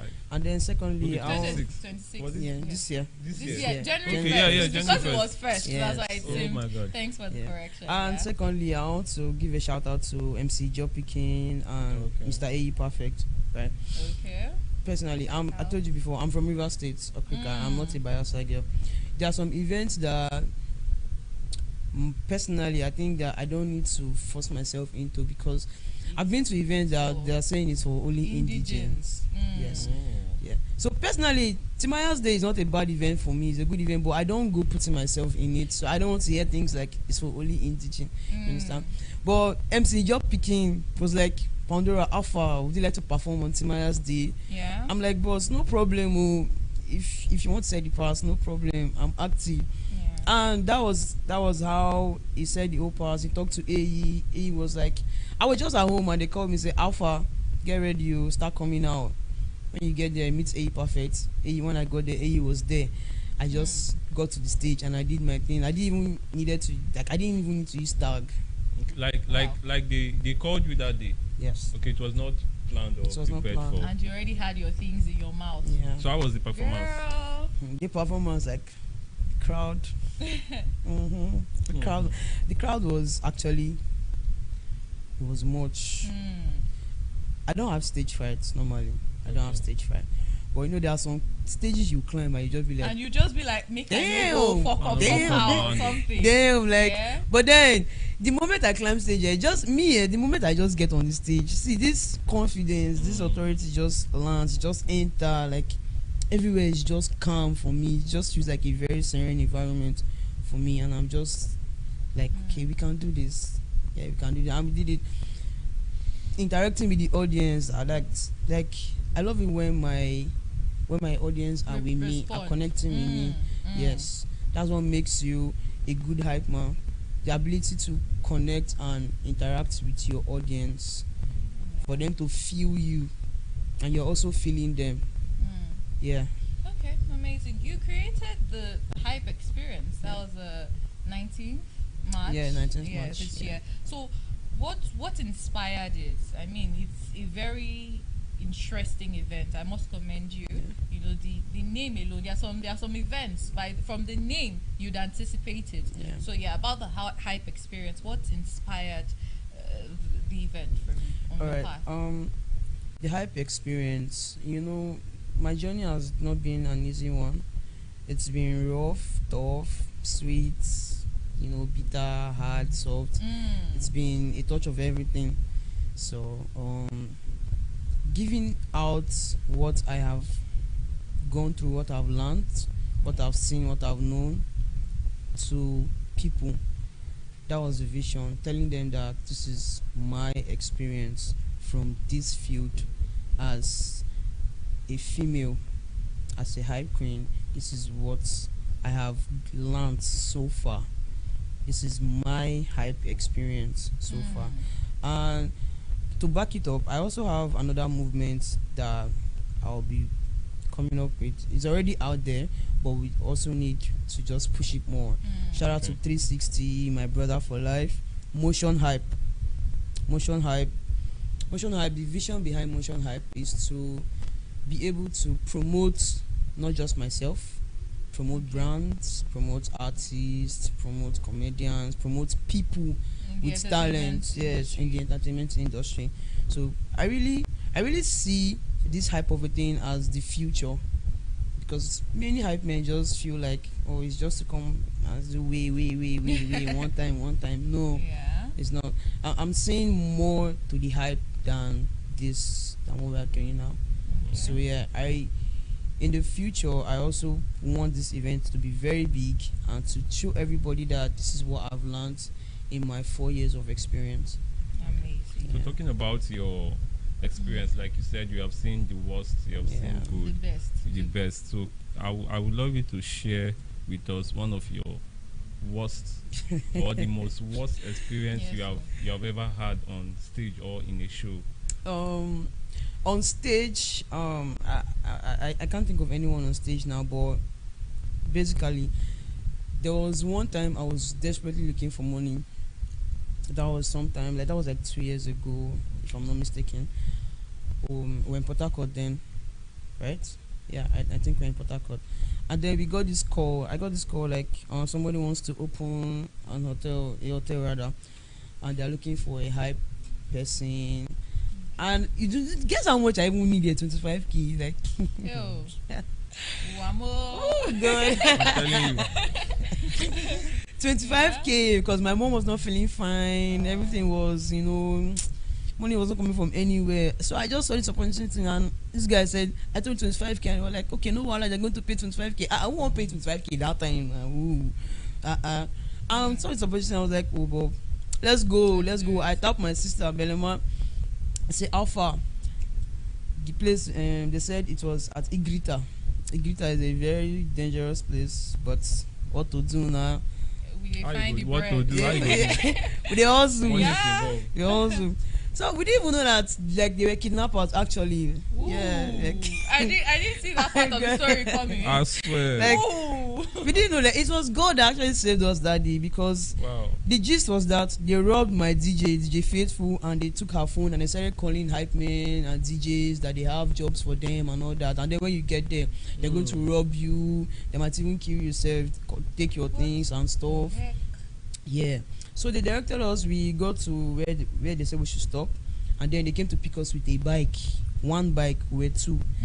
The bike man and one other guy came. Imagine 4 people on one bike. One bike, yeah. So what actually saved us that day was that, that stuff where you keep your leg on the bike, that it was not there. So we had to use another bike because the 4 of us cannot manage like that. So we said, okay, let's take another bike and follow you. Now somebody that you came to pick up, you're supposed to be behind them, not in front of them, right? But this guy was in front of us, and Papa already moved. Like they go from, like the guy was even calling me like, where are you people now? This guy is already here. Oh, where are you guys? And we're like, the bike man that carried us was like, are you sure that this place we are going is not it's not dangerous? Are you sure it's not Igbo? It's not a shade they are taking you guys to? That place is very dangerous. So we're just asking, and we're asking the guy like, is there any new hotel? Did you bring up that question? Because we didn't even bring up like, where is the particular place now? Where? And he was just saying, come further. And this bike man was like, see, even if not 20 million, I will not forget this phrase. It was like, even if not 20 million, they won't pay on her. On our life, better pass and money, they not pay on her. And he took us back. Like, it was shout out to that bike man. Yeah, so shout out that bike man. I feel make it be like 2 bike or 3 bike go down your hand. I even feel it was an angel, so because guy, it was the next week we're now hearing in the hype men's group that almost like, you guys should be careful, like people are kidnapping people now, and he explained the whole experience, and I don't know, my sister was like, Jesus, that's all forgetting that for these people. And this is the thing about entertainment. Most people, when you post on social media, they just see the lifestyle, they just like they are happy, but they don't know the risk. Entertainers like, go through I've been like in so many situations like this. Like, I could have been killed, kidnapped, raped in different. Have you ever been caught up in a fight with a hype man? No, hype man or show promoter. Maybe for money, for your pay, or no. I've never had it. But what about show fights? Promoters, Any fight at all? I've quarreled with the hype man once. Why? Because of money. It's like you say, like no, not like money. No, women are money. Women are money. So now they look you like a hype man. So like man. So no. See, I like doing my things orderly, right? I like being equal. I like being sincere. I'm a human being too. You're my colleague. We work together. The day where you get myself, I go say, oh yeah, take this one. Say today no go well. Take this one. This guy was feeling like he's big, or because he's a man, he can just what. I was like, guy, serious quarrel. This is like serious quarrel. In a show or in my workplace. Okay. In my work, shout out to Hype Demon. If you see this video now, he remembers the whole thing. Me and Demon with the quarrel, we worked at playground, people's playground. Okay. Yeah, in the guy. Yeah. We quarreled one night, 2 nights like that, if I'm not mistaken, because of the same money. It was like that they spend me money on my birthday, that I did not give him. Okay, will I share my birthday money with you? Yeah, no, now. On another scenario, say they gave me dollars. How much? $6. I should come and share $6 with you. How much is $6? Well, 9,000 that time. I be 8,000. And they give me dollars. Did I give you? But on days, I know that on days that are good for me, I also like show love to your colleagues. Yeah. Yes, because one DJ T Blast, he taught me that gratitude is everything. It's good. T Blast taught me how to wear shoes. Going for an event, yes. Oh, shout out to No, you are a good person. You know why? It's good as you are calling. Yeah, their names. Calling and giving them their respect. It's agreeing that I'm not selfish. Like I've said it one day. Like I've said it that one day I'm going to like call all of them and tell them, thank you. T-Blast told me how to wear shoes. It was like, Pandora, the next time you come here again and you're not wearing shoes, I will not give you mic. Okay. I was like, more of a palm girl. Yes, palm and slides. There was this big boot slide I was wearing that time. Like, my mom go say, we don't go buy boots. They wear for leg. Those shoes that Mickey Mouse wears. Yeah. Shout out to my sister, to Belema and her brothers. Shout out to you all. Like, I did not even have clothes when I even started. I was always wearing Belema's brothers' clothes, their shoes. That was when I started wearing shoes. From there, started getting small money, started buying my own shoes, like buying my own clothes. In short, I wore Belema's clothes till I go to A1 in this school. We came to school together, so we are schooling together currently. Wow. Yes. Okay. We are schooling together in NGU currently. So talking about money, how do you guys, because when you measure between a singer, an artist, and hype man, I don't know if, because most times when you check on, okay, let me use this Amy Black as an example. That guy has money. Yeah. Based on this hype thing, go say that one and maybe you get other business, you understand? But when you look at other artists, they too have money. So can you compare the money that comes from a singer and being an hype man? Is he like, who get money first? There's no comparison here. They're all entertainers. There's money in entertainment. Okay. Whether you're an artist, you're a hype man, a DJ. See, there's drummer. I think people have added this drumming thing. Your brother is your drummer. My brother is my drummer. Yes. Oh, okay. There's money. Family now. Yes. She mentioned. Choir. There's serious money in entertainment. The moment you just keep working, and once you just hit that spot, don't worry, you don't hit them. As you hit them, you don't hit them.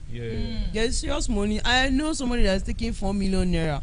A hype girl that's taking 4 million for hyping. Baby, tomorrow give me the vibe. I'm becoming your manager. I beg. You go start. I know another of my female hype friend that takes 1.5 million for hype in Benin.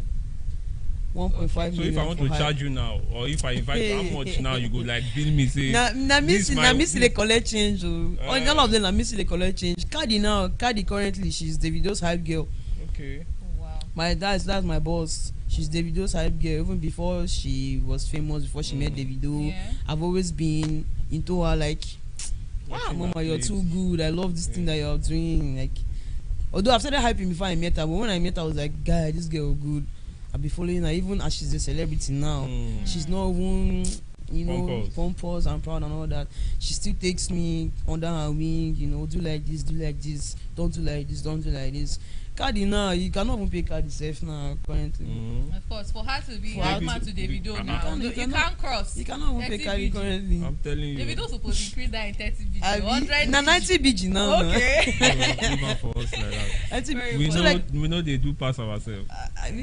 So like there's money in entertainment, whether you're an artist or you're a hype man. But if, frankly speaking, if you want to compare both of them, an artist gains has more money than an hype man. I mean, he does the song, the singing, and the streaming also. But that is when you are in the spotlight. Yes. As a hype man, you can also not be in the spotlight, but you can be making money. Yeah, that's true. Yes. Just be collecting your small 100k, your small 50, your small 200k. You go there alright. But artists before artists go see 100k, before artists go see 100k, no worry. Yeah. No worry. Because you go record song and you go dey beg people say I beg to stream. And when now stream, I want perform. If they won't give you the platform, so before people go spray you, they need to know you. Yes. Very, very true. Being an hype man, you can come on stage as far as you ginger them. Yes. Niggas go. So that's spraying. Do you share it with the organizers of the show or not your money? That spraying now is a very big issue currently with show organizers, show promoters, and hype men. That's not supposed to be an issue now. It's not my money. Exactly, it's not supposed to be an issue. No, that is the thing now. Do you know that people are now seeing that hype men are now making money from this spraying of the thing? You know. Now when you go to an event now, they will now tell you that they're spraying money, and so percent is for us, and so percent is for you. Like many hype men, I know a hype man that has issues with them in Port Harcourt currently, that has issues with show promoters because of this particular thing. That's very wrong because guy, this is my work, my sweat, my energy, my everything. And people like Pandora that doesn't even have to rehearse anything. This is my brain work. Guy, like why? I've been to an event where they're telling me that they're going to share the money 50-50. One is for these people and then it's for I've even been to one that they say they're sharing the money in 3 places. For that your own guy. I think the Hype Men Association, if there's something like that, should address this issue before it would become a norm. And then growing hype people now make it. And they're not even paying us well. To even say okay, they're paying us well, then no let's share the spray money. If we build them the way we want to build them, they'll be then like then you can take the spray money. They'll be like it's not just wait, you want to come and shout, want to, you know. So if you can do the way, why you can't message me, guy? Like why? So that is the thing. Which one will you prefer? Will you prefer to be paid for an event, or you prefer to go to an event and anything that comes out of it? Then I prefer to be paid well. Okay. Because there are some events that they will not even spray. Yeah. So I don't basically sometimes go to. Sometimes the spraying, the money might lose now. Someone else. Yes. I see. I've been to an event. I've been to an event where I made like 300k, but I don't see you don't see 1 naira. Watch the videos. Watch your videos. Zoom. Check. I've been to an event where I made 300k, but I did not see 1 naira. Even 100 naira self I don't see. Don't worry, Pandora, we'll go settle this issue now. We'll settle, no worry. We still calculate the money. Till today, they are still calculating. That's so bad. You prefer to be paid? Paid, very well. Pay me my complete money. Any spray no really even concern me sometimes. But I don't really go out for event because they're going to spray me money. I go out because I love what I do. Like I like what I do. Passion before the money. For me, passion before the money. I love what I do. From holding the mic, every other thing is secondary. Every other thing is secondary. So I prefer to be paid, right? Pay me, then no worry. It's okay, settled. I'll come. Okay. So I would want to know. We would want to know. How has social media? How would you rate social media in your career path? Has social media been more useful than damaging? Because I mean, there's a statement that the media can make and break you. There are some people that get a whole lot of hate comments and then positive comments. For Pandora, I mean, energy queen of hype, how has social media been for you and your career? All right, social media has been very, very helpful to me personally.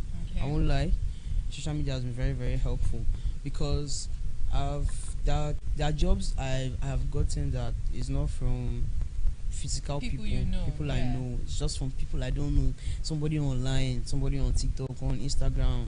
Okay. Yes. Currently, I have a job in May in Lagos. That will be my first job in Lagos. I don't know this person.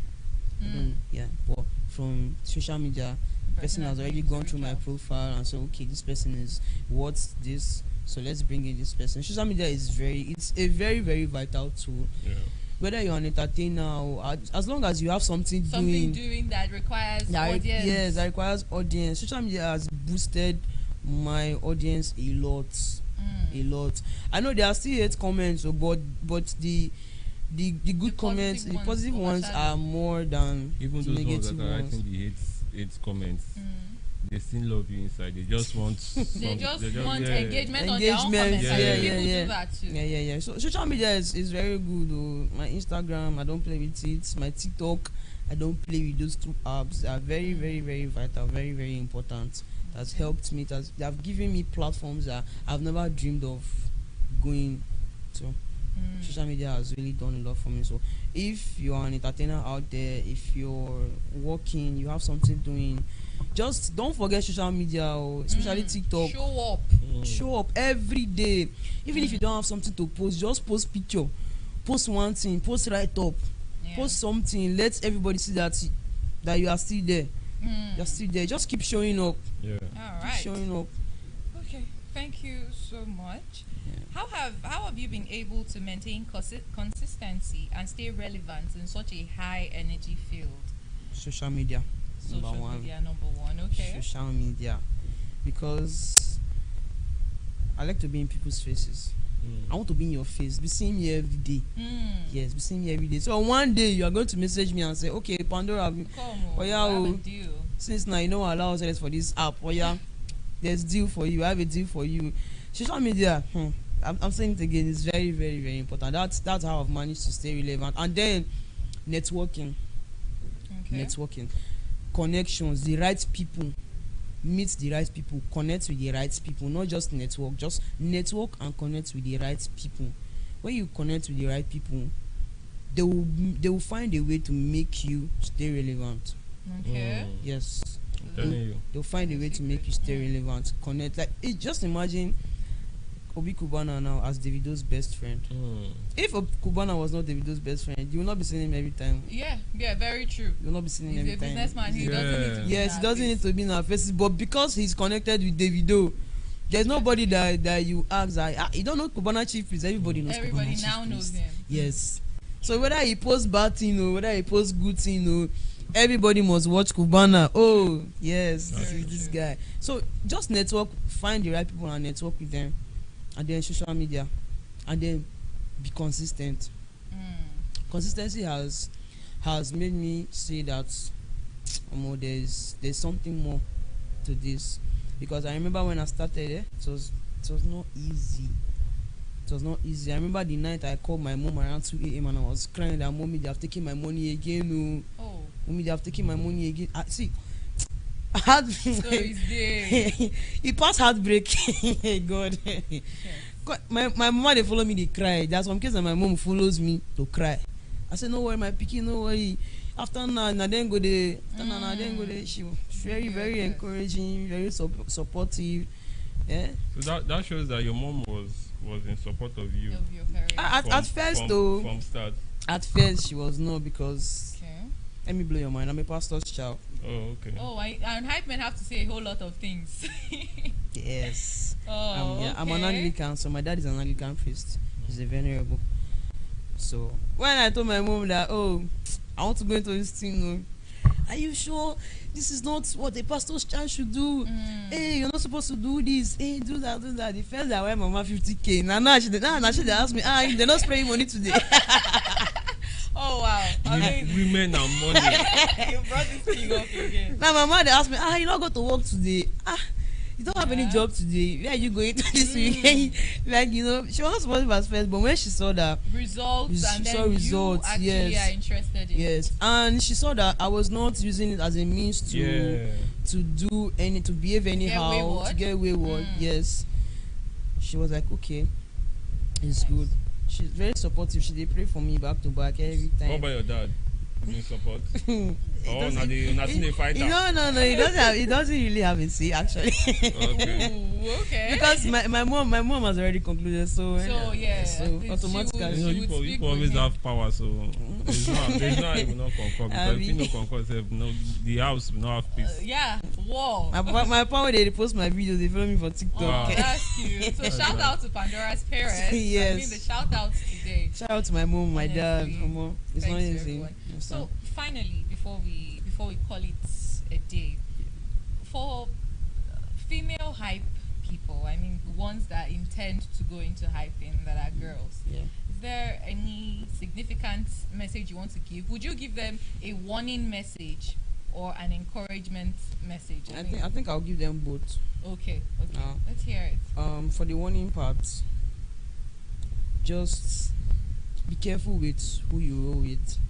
Be careful with who you call your friend or your mentor, your teacher, because this field, I've already said it before, is a male-dominated field. So most men would want you to, give something for them to give back to you. Yeah.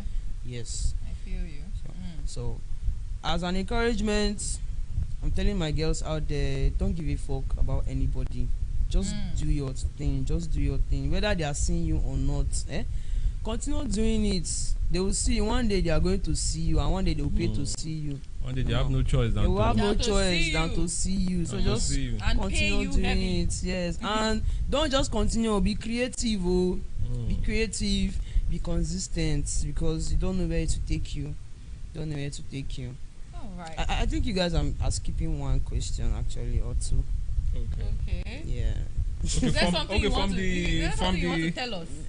From the this thing. Yes, you guys are missing one or two questions. Okay, you can just tell us about the name Pandora.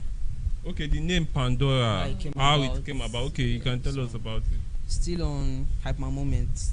Okay. Yeah, still shout out to my dad. But wait, before you tell us the name Pandora, is Pandora is it your real name? No, Pandora is not my real name. So what's your real name? My real name is Abiye. Abiye? Yes. Abiye. I'm not Barabiye Baralasam. That's the full name actually, but short. Abiye for short. Okay. Yeah. Okay, you said you're from Okrika. Yes. Does your mom call you Pandora or Abiye? Like since you went Abi into now. You call my name Pandora Kes. Abi Yeah. So like after he took me on, took me out twice. After those 2 times, he was like, "You need a name, a stage name for." And he was like, "Get me a list of names and let's see what we can come up with." And then I went online, I searched for a list of names, and then I sent it to him. And he was like, "Okay, Pandora is okay." Okay, you searched for Pandora. I had other names. I had a list of names. But was Pandora in your mind at first? No, it wasn't. So when he gave you that name at first, we were like, I don't really want to do this name, but anyway, I said, don't talk. Oh, when he gave me the name, me, I was ready for anything. Active. Okay. Active 101. Mold me. Yes. Mold me. Okay. When he was like, "Oh, let's go with Pandora. Pandora is a good name. Hype Queen Pandora." I say, "Okay, boss. Yes, daddy. Yes, my daddy. Yeah. My daddy. You hype my moments." I'm not saying go see this video. Oh wow. I like the name Pandora actually. Yeah, I liked it too. And Pandora's box contains different things. So basically, Pandora is a lot of talent. Myself, I'm a multi-talented person. Active everywhere.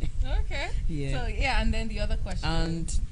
And the title EQOH, Energy Queen of Hype. I got it from Moment too. I mean, this moment has been has been the man of the moment. Yes. I'm telling you. Yes. Okay. No, we have to. Yes. Yeah. So he is Hype My Moment EOH, Energy of Hype. Okay. And when I looked at the name, I was like, okay, my dad is Energy of Hype. So me, I'm a female now. I'm a queen. So let's go with Energy Queen of Hype. That was how I got that. Energy Yeah. EQ. Yeah, that EQH moment has been a very, very good person, a very inspiring person to me. Has been a big inspiration in my career. He's like one of the best hype men in Port Harcourt currently. Yeah, he's good.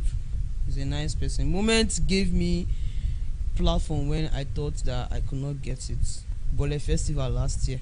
Okay. It was Moment that got me on the stage. After we have rehearsed, I rehearsed with my DJ, my female DJ Fanny. We rehearsed. Oh yeah, now time to perform now. They say my name, no daily Steve.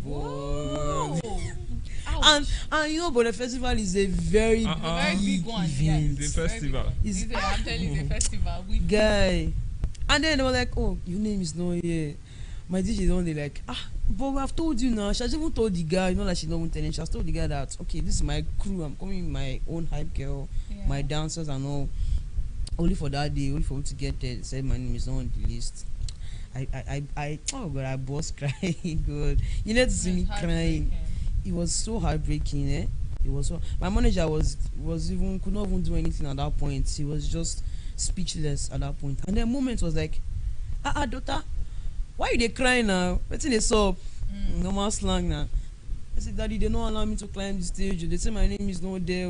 And I wait to make you they cry. I'm waiting to make you they cry. Okay. Clean your eye, no worry. As I'm climbing the stage, you come with me.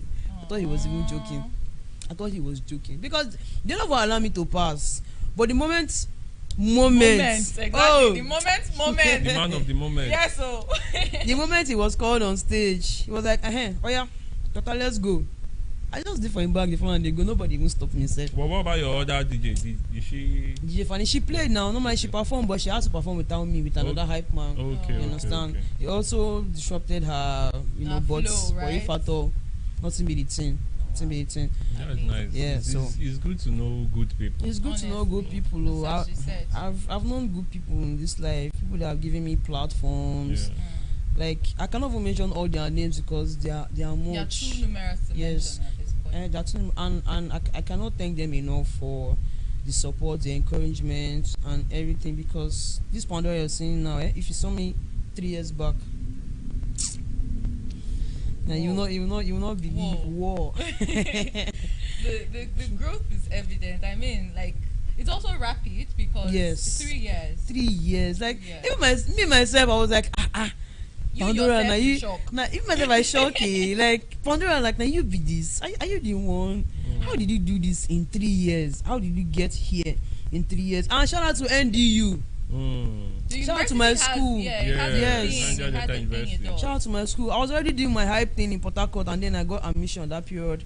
I didn't even have money to come to school. But no worry, this my friend Belema. On do Belema and the brother that were clothing you. I mean, Belema and her brothers, and then her ex that time singer. They were my friends now. They composed a message for me to send to people. This is my friend, God's got admission, but she doesn't have money to school. Okay, that's touching. They did it for me, like did it for me, and I will not forget it. I will never forget what they did for me. I came to school. The first batch of money I paid was from the money that we gathered from people that they have been sending messages that, this my friend needs. And people were supporting, you understand? And then the moment I go to school, I was like, nah, you're not going to do like this. You're not going to do like this. Yeah? I can boldly say that from my year 1 to my final year, Hype has paid my school fees. Hype has paid my house rent. Hype has fed me. Hype has bought me clothes, bought me shoes, accessories. From my year 1 till now. I don't get any other business. Where you do? I don't have side hustle. This is what I do. This is what has been keeping me from year 1 till now. So what are you studying in school? I'm studying health education currently. Okay. Health. They force you. What's going on? What's going on? They didn't force me. Initially, I wanted to do human anatomy. No. Human anatomy again? No, like comparing hype and health. I didn't have. Choke. The brain choke. It choke, Abby. Wow, I'm surprised. I wanted to do human anatomy initially, but I did not get to the cutoff mark, so I had to go for something that is similar, health education. Okay. Yeah.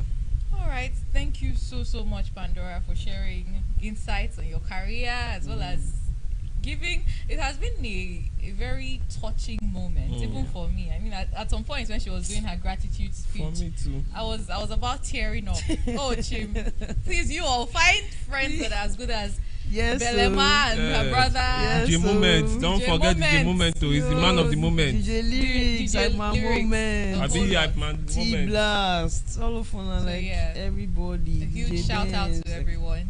So this has been Chats with Naija Live TV. My name is Babi Umparu, and I've been joined by the married man in a beat. Are you Oriental? Yeah. Have a nice one. Thank you, guys. Ciao, Thank you, guys. ciao. Thank you, guys. Thank you so much.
Hello, all there.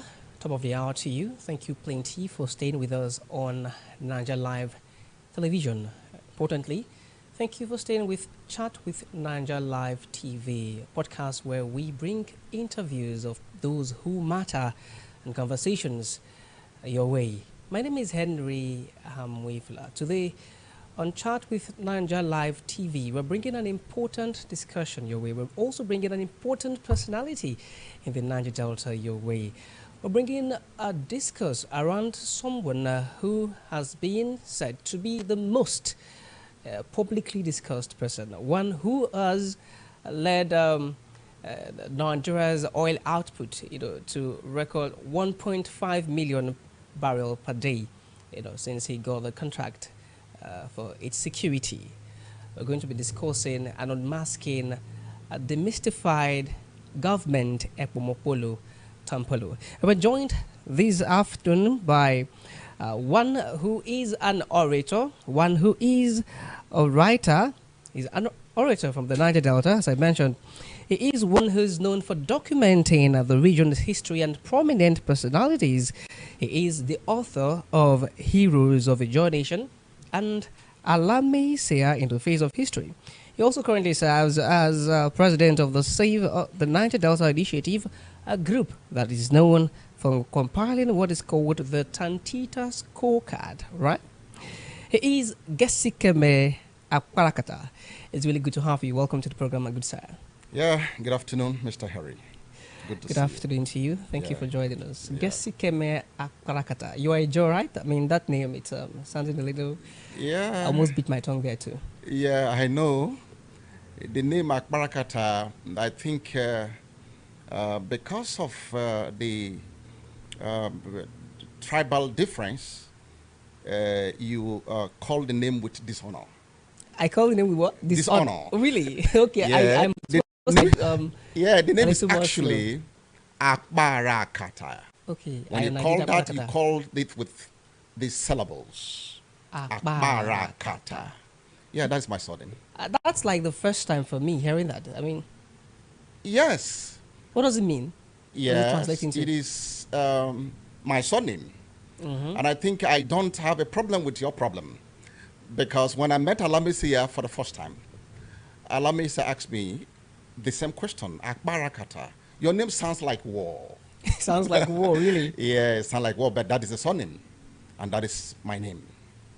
So, good to see you. Yeah, I had asked what it translates into, if you could maybe let us know. Yes, it is a name from the father, and it's been translated as a thunderbolt.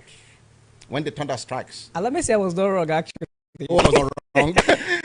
It sounds like thunderbolt, really. Yeah, thunderbolt, a thunderbolt. Akbarakata. Akbarakata. Alrighty, it's good to have you join us this afternoon, Mr. Gesikeme Akbarakata. Oh, you get it this time. Thank you so much. Let's discuss Tompolo, right? How does he meet you?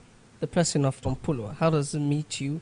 A significant figure in the Niger Delta, no doubt. But how does Tompulo come over to you? Yes, the name Tompulo is an acronym. It's being coined from his father's name, Thomas, going for Tom, and Ekbumupolo going for Polo. So the name Tompulo is an acronym from his father. And talking about Tompulo, we are talking about the greatest personality in the Niger Delta.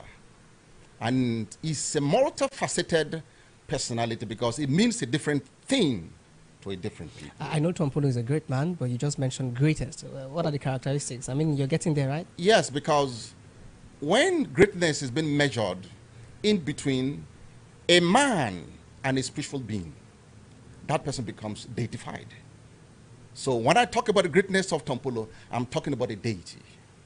You're referring to Tompulo as a deity? Oh yeah, he is. Because let me tell you something. I said Tompulo is like the great elephant. You must have come across the poetry, The Great Elephant, where encounters people had with the elephant, they got their own story line. Some people see Tompulo as a man that resonates, a warrior, a Niger Delta freedom fighter. To some, Tompulo is a symbol of the days in his land. To some, is a peacemaker. The reason why the Niger Delta is not burning. Tompulo is the reason why Warri, that once upon a time a city of crisis, is having their peace. It's because of Tompulo. To some, Tompulo is the protector and defender of the economy of this country. Because if you say the Niger Delta is the end that bears the golden end for the economy of this country, then Tompulo is the reason why peace reigns in the Niger Delta. And it has an historical background. So all of these, you think, will make him a deity, or is it his religious inclination that you... I am trying to demystify the man called Tompulo. And if you want to hear more, I will expound. You want to hear more? Please go ahead. Yes, Tompulo, to many of us, is not just a man. Yes, history is being men who claim sons of God. Jesus was a son of Yahweh. But he had a different claim, that he is a son of Azazel, a great deity of his own land. That he was inspired. His mother was inspired through birth to give birth to the man called Tompulo. So he is the man that has come to rediscover himself. That is not just a man. He is a spirit being. And you know why? Tompulo is the only man in the Niger Delta that stays in the water. Tompulo is the only man that stays in the forest. He stays in the water when you say that. Oh yeah. What do you mean? That is inside of the water. Inside of the water. He spends his days inside the water. And Tompulo is not the first man to have stayed in the water for that long. It is our tribal. So he has mystical powers. Oh yes, that is what Tompulo is. Disappearing and appearing. Tompulo is invisibility. Yes, and this gift had been given to the man called Isaac Dagaboro. If you read the 12th Day Revolution, Azigboro narrated his missions, how he was in the forest, and in the middle of the night, noise we will coming around, and he put it in his writing, in his memoir, that this may sound to you, Erin, like a superstition of Shakespeare, but it's real. And that is why we have been called the Odu tribe. When you say we have been called, who are the we? Those who believe in Tompulo? No, the Ijoland. The children of Ijo. We have been called the Odu tribe. And you will ask me, what is Odu? Yeah, clearly. Yes, beautiful one. Odu is the generic name for God. Odu is the so Odu translates into God. Yeah, it's in Ijo language. Perfect translation. Odu means God. Odu means deity, but in plural term. Because you know, the biblical translation of God from Israel to to the English. The Englishman had a problem with translation. So Eastern Englishman or King James, who had his own propaganda to conquer the whole world, he mistranslated Elohim, which means a plural noun, gods, to a single monotheistic deity. But that wasn't the translation. In the beginning was Elohim, for the assembly of gods, who created a being to be like them. But King James translated Elohim as one single deity, but it's not. In the Hebrew text, Elohim means many gods, many spirits, who created a being called man. Talking about Oru. Oru is the generic name for many gods. Okay, gods. Gods. Oru is the generic name for many gods. Like, I came from a tribe called Tarakiri. The Taraki people had a deity. A clan. A clan. The Taraki had a deity called Tarakiri Oru. A deity. Tarakiri Oru. Okay. A deity. Okay. If you go there, you must have heard a particular deity, one of the deities. Is in charge of that clan that we worship. If you go like Tompolo's claim, Aziza give birth to him. That the son of Aziza. Aziza also an Oru. Is a deity, is an Oru. So there are multiple gods. Multiple gods. And all of them is being addressed in generic terms. When you say Ayiba, Ayiba is also right? God. Okay, so Ayiba is a god that's different from Tarakri. Yes, yes. Ayiba, the very people are trying to translate the deity as a woman. Okay. Because in Ijaw land, we feel if there is a creator, that creator must be a woman. Because women give birth, right? Yes. And so when you will say Ayiba Oyin Oye, we are trying to translate the Oru to a woman. So I have heard that Wonyi is also a term for God, and Wonyi is a woman. Now you're also saying Ayiba is another term for God, and Ayiba can also be referred to as a woman. Are you also saying that the Tarakiri Oru is also a woman, since the Jaws is another? That's not a woman. Yeah, that is why I said every clan defines the deity to themselves. In Tarakiri, the head of the Tarakiri clan is a male deity. But Ijaw man has a caveat that is provided that the overall deity must be a woman. Okay. Like if I tell you that Yahweh, the God of Israel that Christians today are celebrating, because Yahweh is the tribal God from the beginning. Yahweh was a tribal God. El Shaddai was a tribal God. It was El that later translated to Yahweh. In the beginning, he was not Yahweh. He was El Shaddai. And do you know that Yahweh El Shaddai has a wife? A lot of Christians don't know that he has a wife. These are not accounts that are recorded in the Bible, are they? Yes, because this is what we call the unspoken and the unwritten texts. Because the Bible is a documentation of ancient text. So we understand from the Christian perspective, there is one God, God the Creator. He has a son, and God the Creator, the man who created, there's no record of him having a wife. Yes, it is for editorial purpose to colonize. Because what is written for a child, when that child grows up to be a man, it becomes a slave. So you're calling the Bible an editorial piece to colonize Africans. That is why in the Bible... No, I'd like you to say it specifically so it's not coming from my mouth. Okay, what I wanted you to see, the child is free to think for himself. As an African, it is time for us to have this reawakening. Like what Tole is doing. You must be reawakened to your consciousness. You must understand where you are coming from. You must understand a part of your forefathers. So that when you grow up to be a man, you should understand where your identity. Because in Africa, we have an identity crisis. Like I said, he has a wife. It has never been heard anywhere.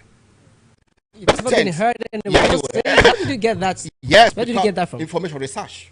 Research. You must go beyond what is given to you. Okay. That is what makes you a free man. The ability to research. What year was that? Where did you get the information? I want to open your mind to history. Yeah, I'm very much eager to learn here. So listen. Yahweh is not the name of God. Yahweh was a coinage given to him by the Hebrews. By the Hebrews? By the Hebrews, because when he appeared to Moses in the burning bush, Moses asked him, what is your name? And he appeared with a breath. Not a spoken word, but a letter. YHWH that cannot be pronounced. And Moses said, I don't get what you're saying. That is one word that cannot be pronounced. And God knew the limitation of man. And he said, I am the same deity that appeared to Abraham, Isaac, and Jacob. Who appeared to them? It was El Shaddai. The Most High God was translated as El Shaddai. Okay. But this one translated as the Most High God. Just so we provide this conversation, we make provide proper I wanted to context give you the name of God's wife. Okay, what's the name of God's wife? Assyria. Assyria. And it's recorded where? In the Bible. Is Assyria contained in the Bible? It's recorded in the Bible, what the Bible describes as the northern pole. Is there a text that we can refer to real quick? Don't worry, let me give it to you for free. When Solomon built the temple of God, because the mandate was given to Solomon, not to David, remember? Because all of us undergone the biblical classes. Yahweh told David that you can't build my house. Your son Solomon would do that. So when Solomon wanted to build the house of God, have you ever researched into the temple of God? This is how it looks like. There's a portion for the ark of God. There is a portion for 2 poles. And those 2 poles is named as the Assyrian poles. The Bible calls it the northern poles. If you make a research, it will come out. The northern poles. And those northern poles is symbolic of a woman called Assyria, wife of El Shaddai. Is that something you are deducing or something that's contained in the Bible? That's the point here. That is what I'm trying to Are these things you're deducing yourself? They depict the northern poles, they depict Assyrian woman, and that is what I want to. Yeah, I think interpretation. No, it's not it's by research. It is research. Yes, this is research you conducted, but another person's interpretation, right? No. I'm trying to tell you that what I'm saying is not doctored by myself. It is a biblical interpretation. But it could be doctored by another person. That what I don't know, because the Bible just belongs to King James and the Israelites. The Bible, does it belong to King James and the Israelites? King James has a version of the Bible. It doesn't exactly belong to King James. He did a translation of the Bible. That's why we have the King James version. Have you seen your Bible? Have you seen the opening chapter of the Bible? This book cannot be removed or added. And this is a gift of King James. It is carrying the seal of the king. So you believe that the Bible is a text from King James? From the beginning of time, what we call God pre-exists time, the written ages. So before God becomes a documentation, he was God. And that is what I want to tell you. In your scripture, you write it down and make a research. The northern pole that the Bible recorded, because remember, when Solomon built that place for the wife of God, Assyria, in the time of Josiah, read your Bible, Josiah said what Solomon did was a blasphemy. Yahweh cannot have a wife, and he destroyed most of the temples Solomon built. The question is, it was Yahweh that mandated Solomon to build the ark, the temple of God.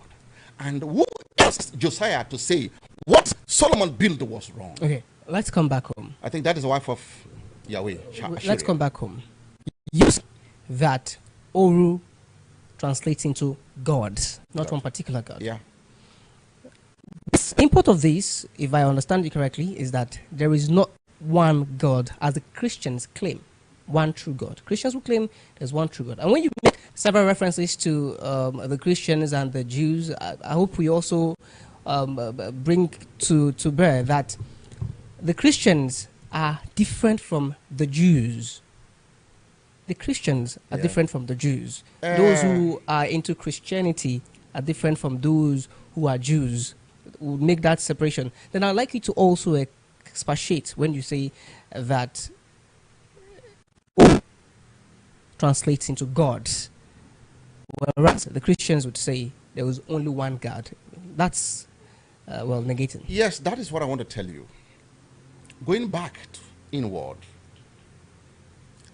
the Christians today, they are at war with Judaism because it is the belief of the Israelite that Yahweh cannot give birth to a child. That was the reason why Jesus was killed. Yahweh is too high, too distant, too holy.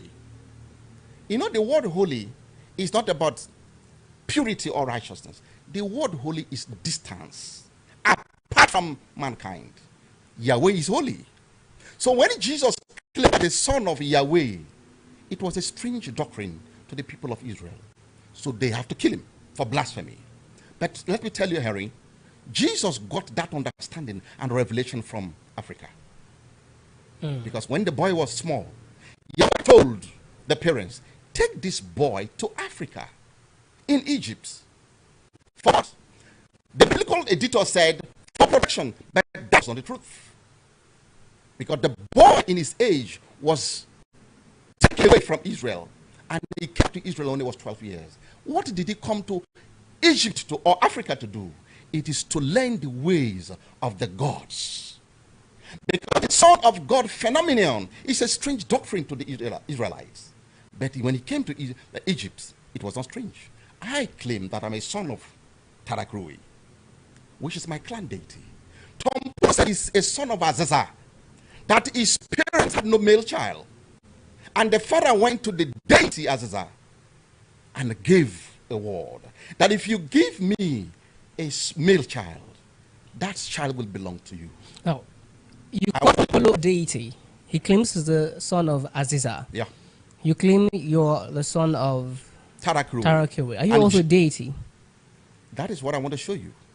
So, yes or no? You're a deity? No. It's an exam. Allow me to elaborate so that they can have your wisdom. Okay, then. Because this has been hidden over the ages. Okay, go ahead. So I think this is a privilege for the listeners.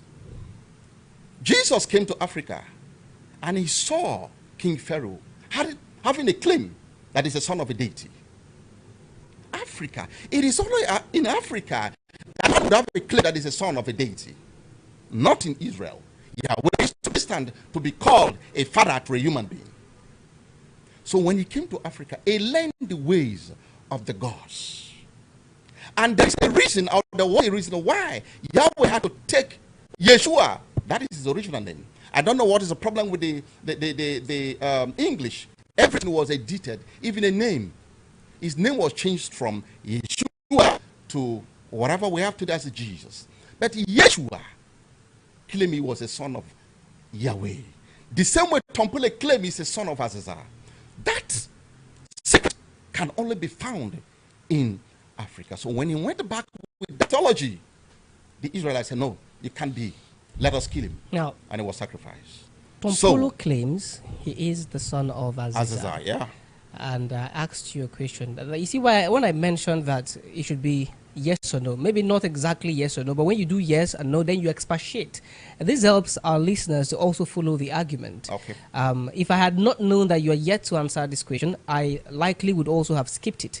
But you have not answered that question. I asked you around whether yourself are a deity, just like Tompolo claimed being a deity, or like you call Tompolo a deity. I've not heard Tompolo calling himself a deity. You just called him a deity. That is what we call unmasking. The program of today is called unmasking. Unmasking the you have demystified a deity. Tompolo. I am yet to argue that properly. Okay. But you've called him a deity. Oh yeah. Yourself, who is also the son of Tarakio Owe, as confirmed on the program, are you a deity? Yes, I am. And that answer is applicable to every Ijo son. You are our neighbor. You must have heard the mysteries of the Ijo man.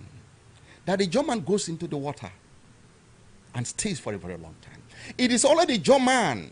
No, let me come back to my proper dialect. Izo. because Ijo is anglicized. Right. Yeah, so it is Izon.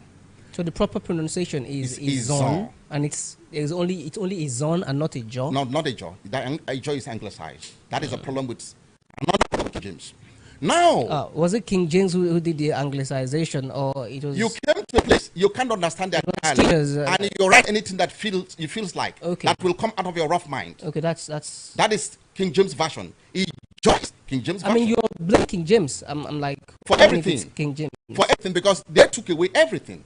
They took away our gold. They took away our resources. They took away our names.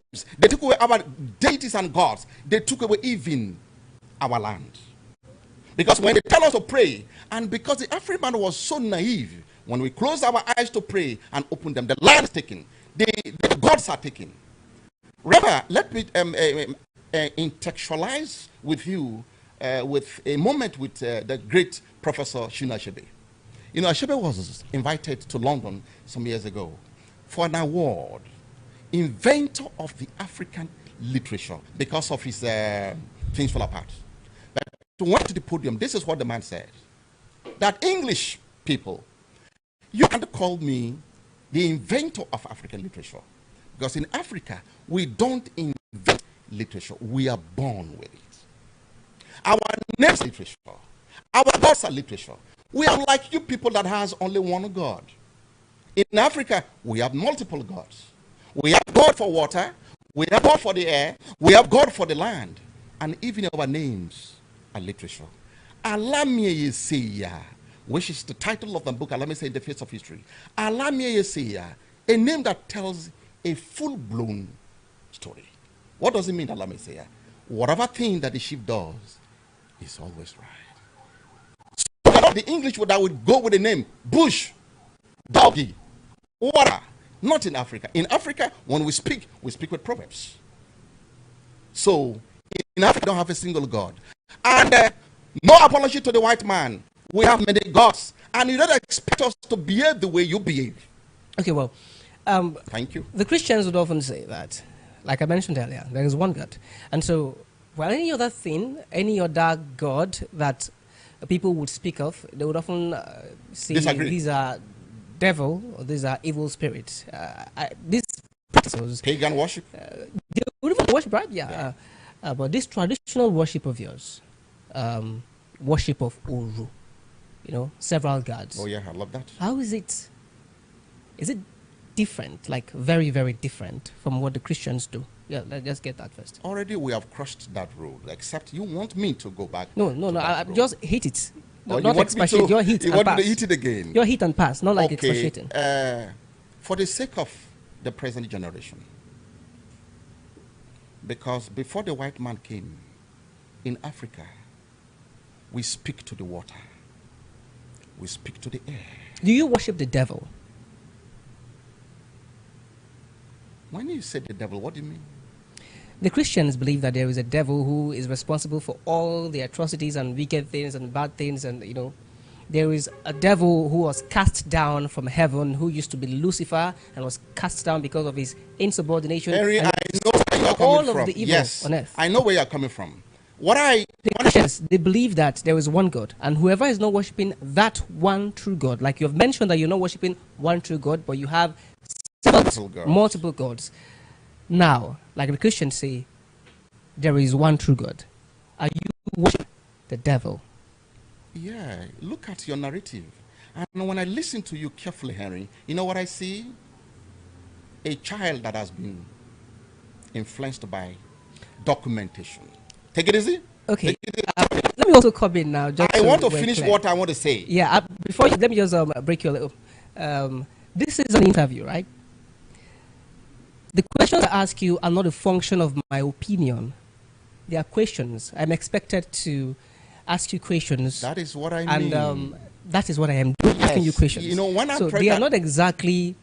If I were sitting in your position, or mayhaps if I were interviewing someone who is of the Christian religion, you likely also would be hearing questions that are negating the Christian religion. So these are not a function of my opinion. These are questions. These are opinions of the Christians. All right. So that's what I'm bringing to you now. That is what I mean. All right. If I say you I'm equally looking at myself inward. Okay, let's go again. Because there is a background to adulthood. If you give a child something, like the Christian Bible will say, teach a child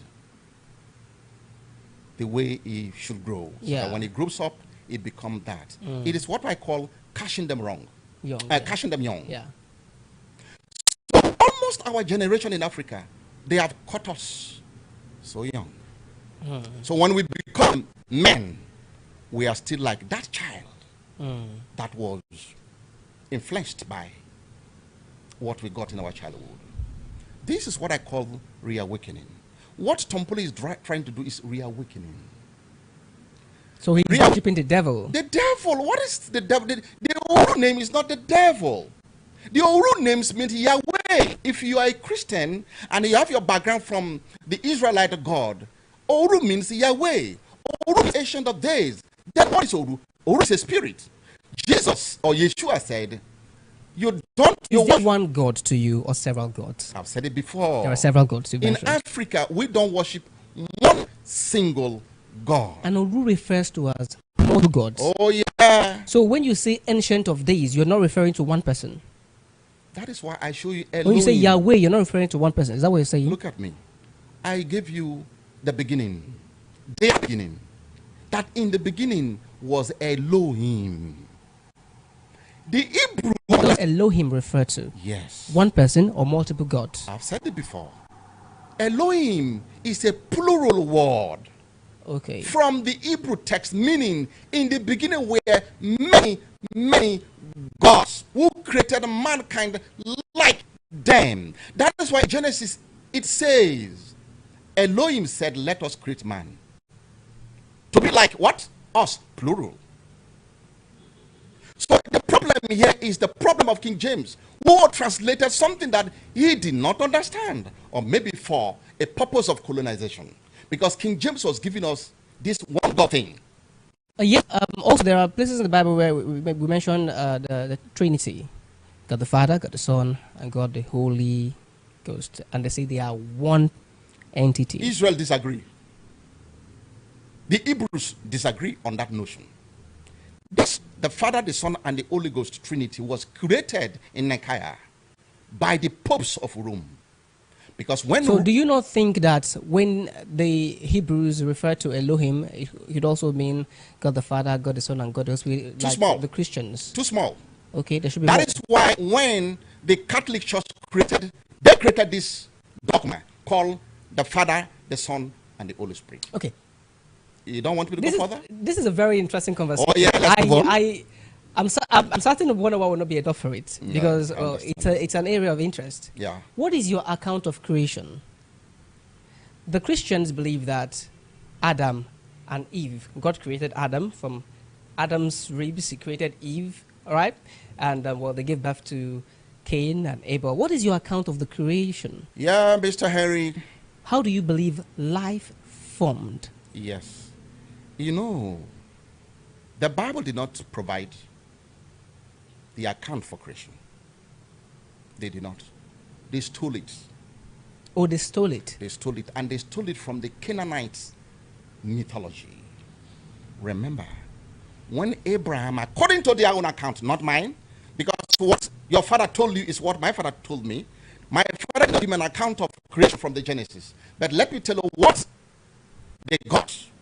They borrowed the creation account, because when Yahweh or El Shaddai called Abraham from his father's home, called Ur, he called him to a place called the land of Canaan in the Near East. It was there he revealed himself, and he met a man called Melchizedek, who was the high priest of Elion. Because the father figure of El Shaddai is a Leon. He met Melchizedek, and Melchizedek, according to the Bible, their own understanding, Melchizedek blessed him. This account of creation was not an account from the Hebrew. It was borrowed from the mythology of the Canaanite. It is not their story. It is the Canaanite that provided, so that in the beginning was El Shaddai. El Shaddai means Elion, the father. As children is the wife of God, their and their children. That is why, if you look at Psalm 82, borrowed again, a lion stand in the congregation of his own children, other gods, and decide the fate of mankind. Psalm 82 is to give us a clarification that everything that the Bible documented was stolen, and it was padded, that the creation account does not belong to Moses. Like the Bible says, the account of creation, Moses documented it. Moses was a child in Egypt. Moses doesn't have what it takes. Now, we appreciate all of these lessons, when you're trying to explain. It's what we call reawakening. Reawakening, because, well, people who are listening, those who are watching, definitely will be having a lot of reawakening right now. But we'd also would like that this reawakening comes with truths, backed up with facts, but, well, let's just have the truths. That's why I had asked you a question around your account of creation. You talked a lot, but you did not quite tell us. The account of creation. Your account of creation is. Yeah. Now, they're not all Ijos who believe in Oru, several gods. They are not all, or the Wonyin.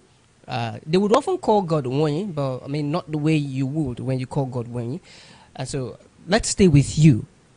You say Ijos, it's you, your opinion, it's your truth. Now, I love that. What is your account of creation? Yes. Let me correct an impression. You said not every Izon would believe what I'm saying, that Oru is a There are Ijos who are Christians. That is what I mean. He's a child. Exactly my point. If you call them a child and they call you a child, we are not having, it's like arguments having two sides. No, it's not meeting. I've told you before, what your father told you. Have you ever listened to the voice of your father? Michael Jackson said, we are so eager to read books. Do you believe that there are several truths? Several truths. At this time, you may not get it right again. Absolutely. Because, allow me to finish, it's Certainly. an inspiration. Yeah. Because I've been inspired by the deities. Michael said, we are so eager to read books that you can only have your truth from the books you read. But you have your father. You didn't talk to him until he died. Okay. You have a mother, a grandmother. Like my grandmother, Bubuze, from a sample town. Bubuze, my grandmother, was a priestess who was gifted by the God that Bubuze will enter into the waters for 5 to 6 hours. As I'm saying, the world is listening. She will enter the water. The son does ask his mother or his grandmother, Mama, what is your abilities? Where did it come from? You don't. You don't ask questions. There's another woman from a sample called Saru. I think I'm getting the name right. She will enter the water for hours and will come back alive. Nobody asks her, Mama, what are your abilities? What is the spirit behind this? You don't ask. You see your father being shot with a gun and it cannot penetrate into his skin. You don't ask, Father, what is the abilities beyond this?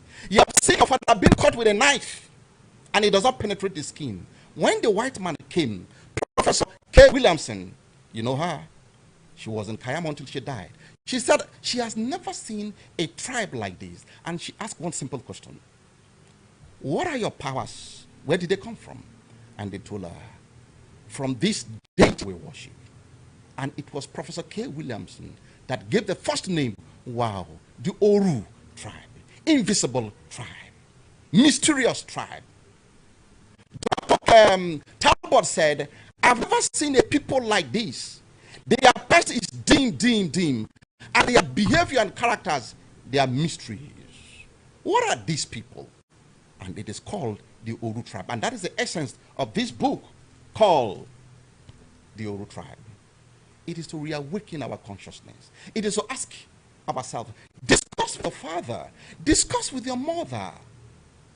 The white man come and call your mother that has been a diviner. She's a witch, like you said. Because that mention of the devil. And I was asking, when you talk about the devil, I hope you're not trying to compare this thing from your mouth to what I worship as devil, because Oru is not devil. Oru is purity. Oru is righteousness. You know the laws of Ijo land? If you are going to war in the name of Uru, you don't kill a child. You don't touch the woman. You don't take anything from your enemy. Well, these are pretty universal laws. That is what I'm trying to show you. So what we do, we obey the universal law. Tompolo call them the elemental forces. They are in the water. You call them angels, but we call them beings. We call them beings, Okay, so spirits. literature has not quite extended to the point where there is, you know, some sort of literature on how life formed on Earth. Those who are atheists believe that a big bang happened, and that sparked creation of life on Earth and creation of nature, right? Those who are deists are not quite certain exactly as to how it started, and so they are just neutral. Christians believe that it is the genesis of creation. What is the Zon account of creation? Okay. You have been hitting the hammer on that, let me tell you. Yes. A reawakening, and so I think people would want to know this. Yes. You know, the German doesn't believe. You know, I'm still fighting what they have put here as a child. Look at what I pronounce, Ijo. Because King James gave me a name that doesn't belong to me. And because it has affected mentality. I already bought what you were teaching. I'm not pronouncing it Zon. Okay. You are still doing it. That's what I'm trying to tell you. Me, I'm already awakened now. Okay. So we are still struggling. It's okay. Yeah, I understand. To discover our identity. We are having an identity crisis. Okay. Yes. We are trying to repurge our minds to be free. Because it is a place of every man to be free. And to be free indeed. So what we are trying to do. And a German, if he dies, we don't believe we go to heaven. Heaven has no place in the German's account. Okay. So where is the resting place? The German believes that life comes from a place called Dwamabo. What? Dwamabo. Dwamabo. A realm. Okay, and that's where you're returning to. And this thing, you are born, you die, you're born, is a circling. It's a circle. It's a circle. Life is a circle. You go, you come. You go, you are reborn. Come back, yeah. So the German doesn't believe that when you die, you go to a place called heaven. If you die someone who, well, the Christians will call it a sinner, but someone who has been committing a lot of atrocities on earth and all of those, and you die, are you returning, or is there some sort of punitive measures for you? Yes, our people say that when you have offended so much and you die, there is a place called a Grimokeke. Quite a word. A Grimokeke. The soul itself will tell you that that is a place of punishment and judgment. So those people that does not, like if you look at the man Tompolo, what he preaches is righteousness. What he preaches is goodwill. What he preaches is love. You can see in him a man of war and a man of peace. What is he trying to do? Look at his character and attitude. His neighbors will insult him with every sort of insult. Tompolo said, go for peace. Don't fight for yourself. Allow the deities to fight, because the time for vengeance will come. Tompolo has the ability to endure, accommodate. So when the boys are angry, you say, no, don't go for war. Allow them to insult them. They should increase our children. Because the mother tree was an Ijo woman. So Tompolo does not rise up for in a day. So what Tompolo, the religion of Tompolo is called, is it Izon? Can we call it Izon? Or like you mentioned, the Oru tribe, which of it? I think I've given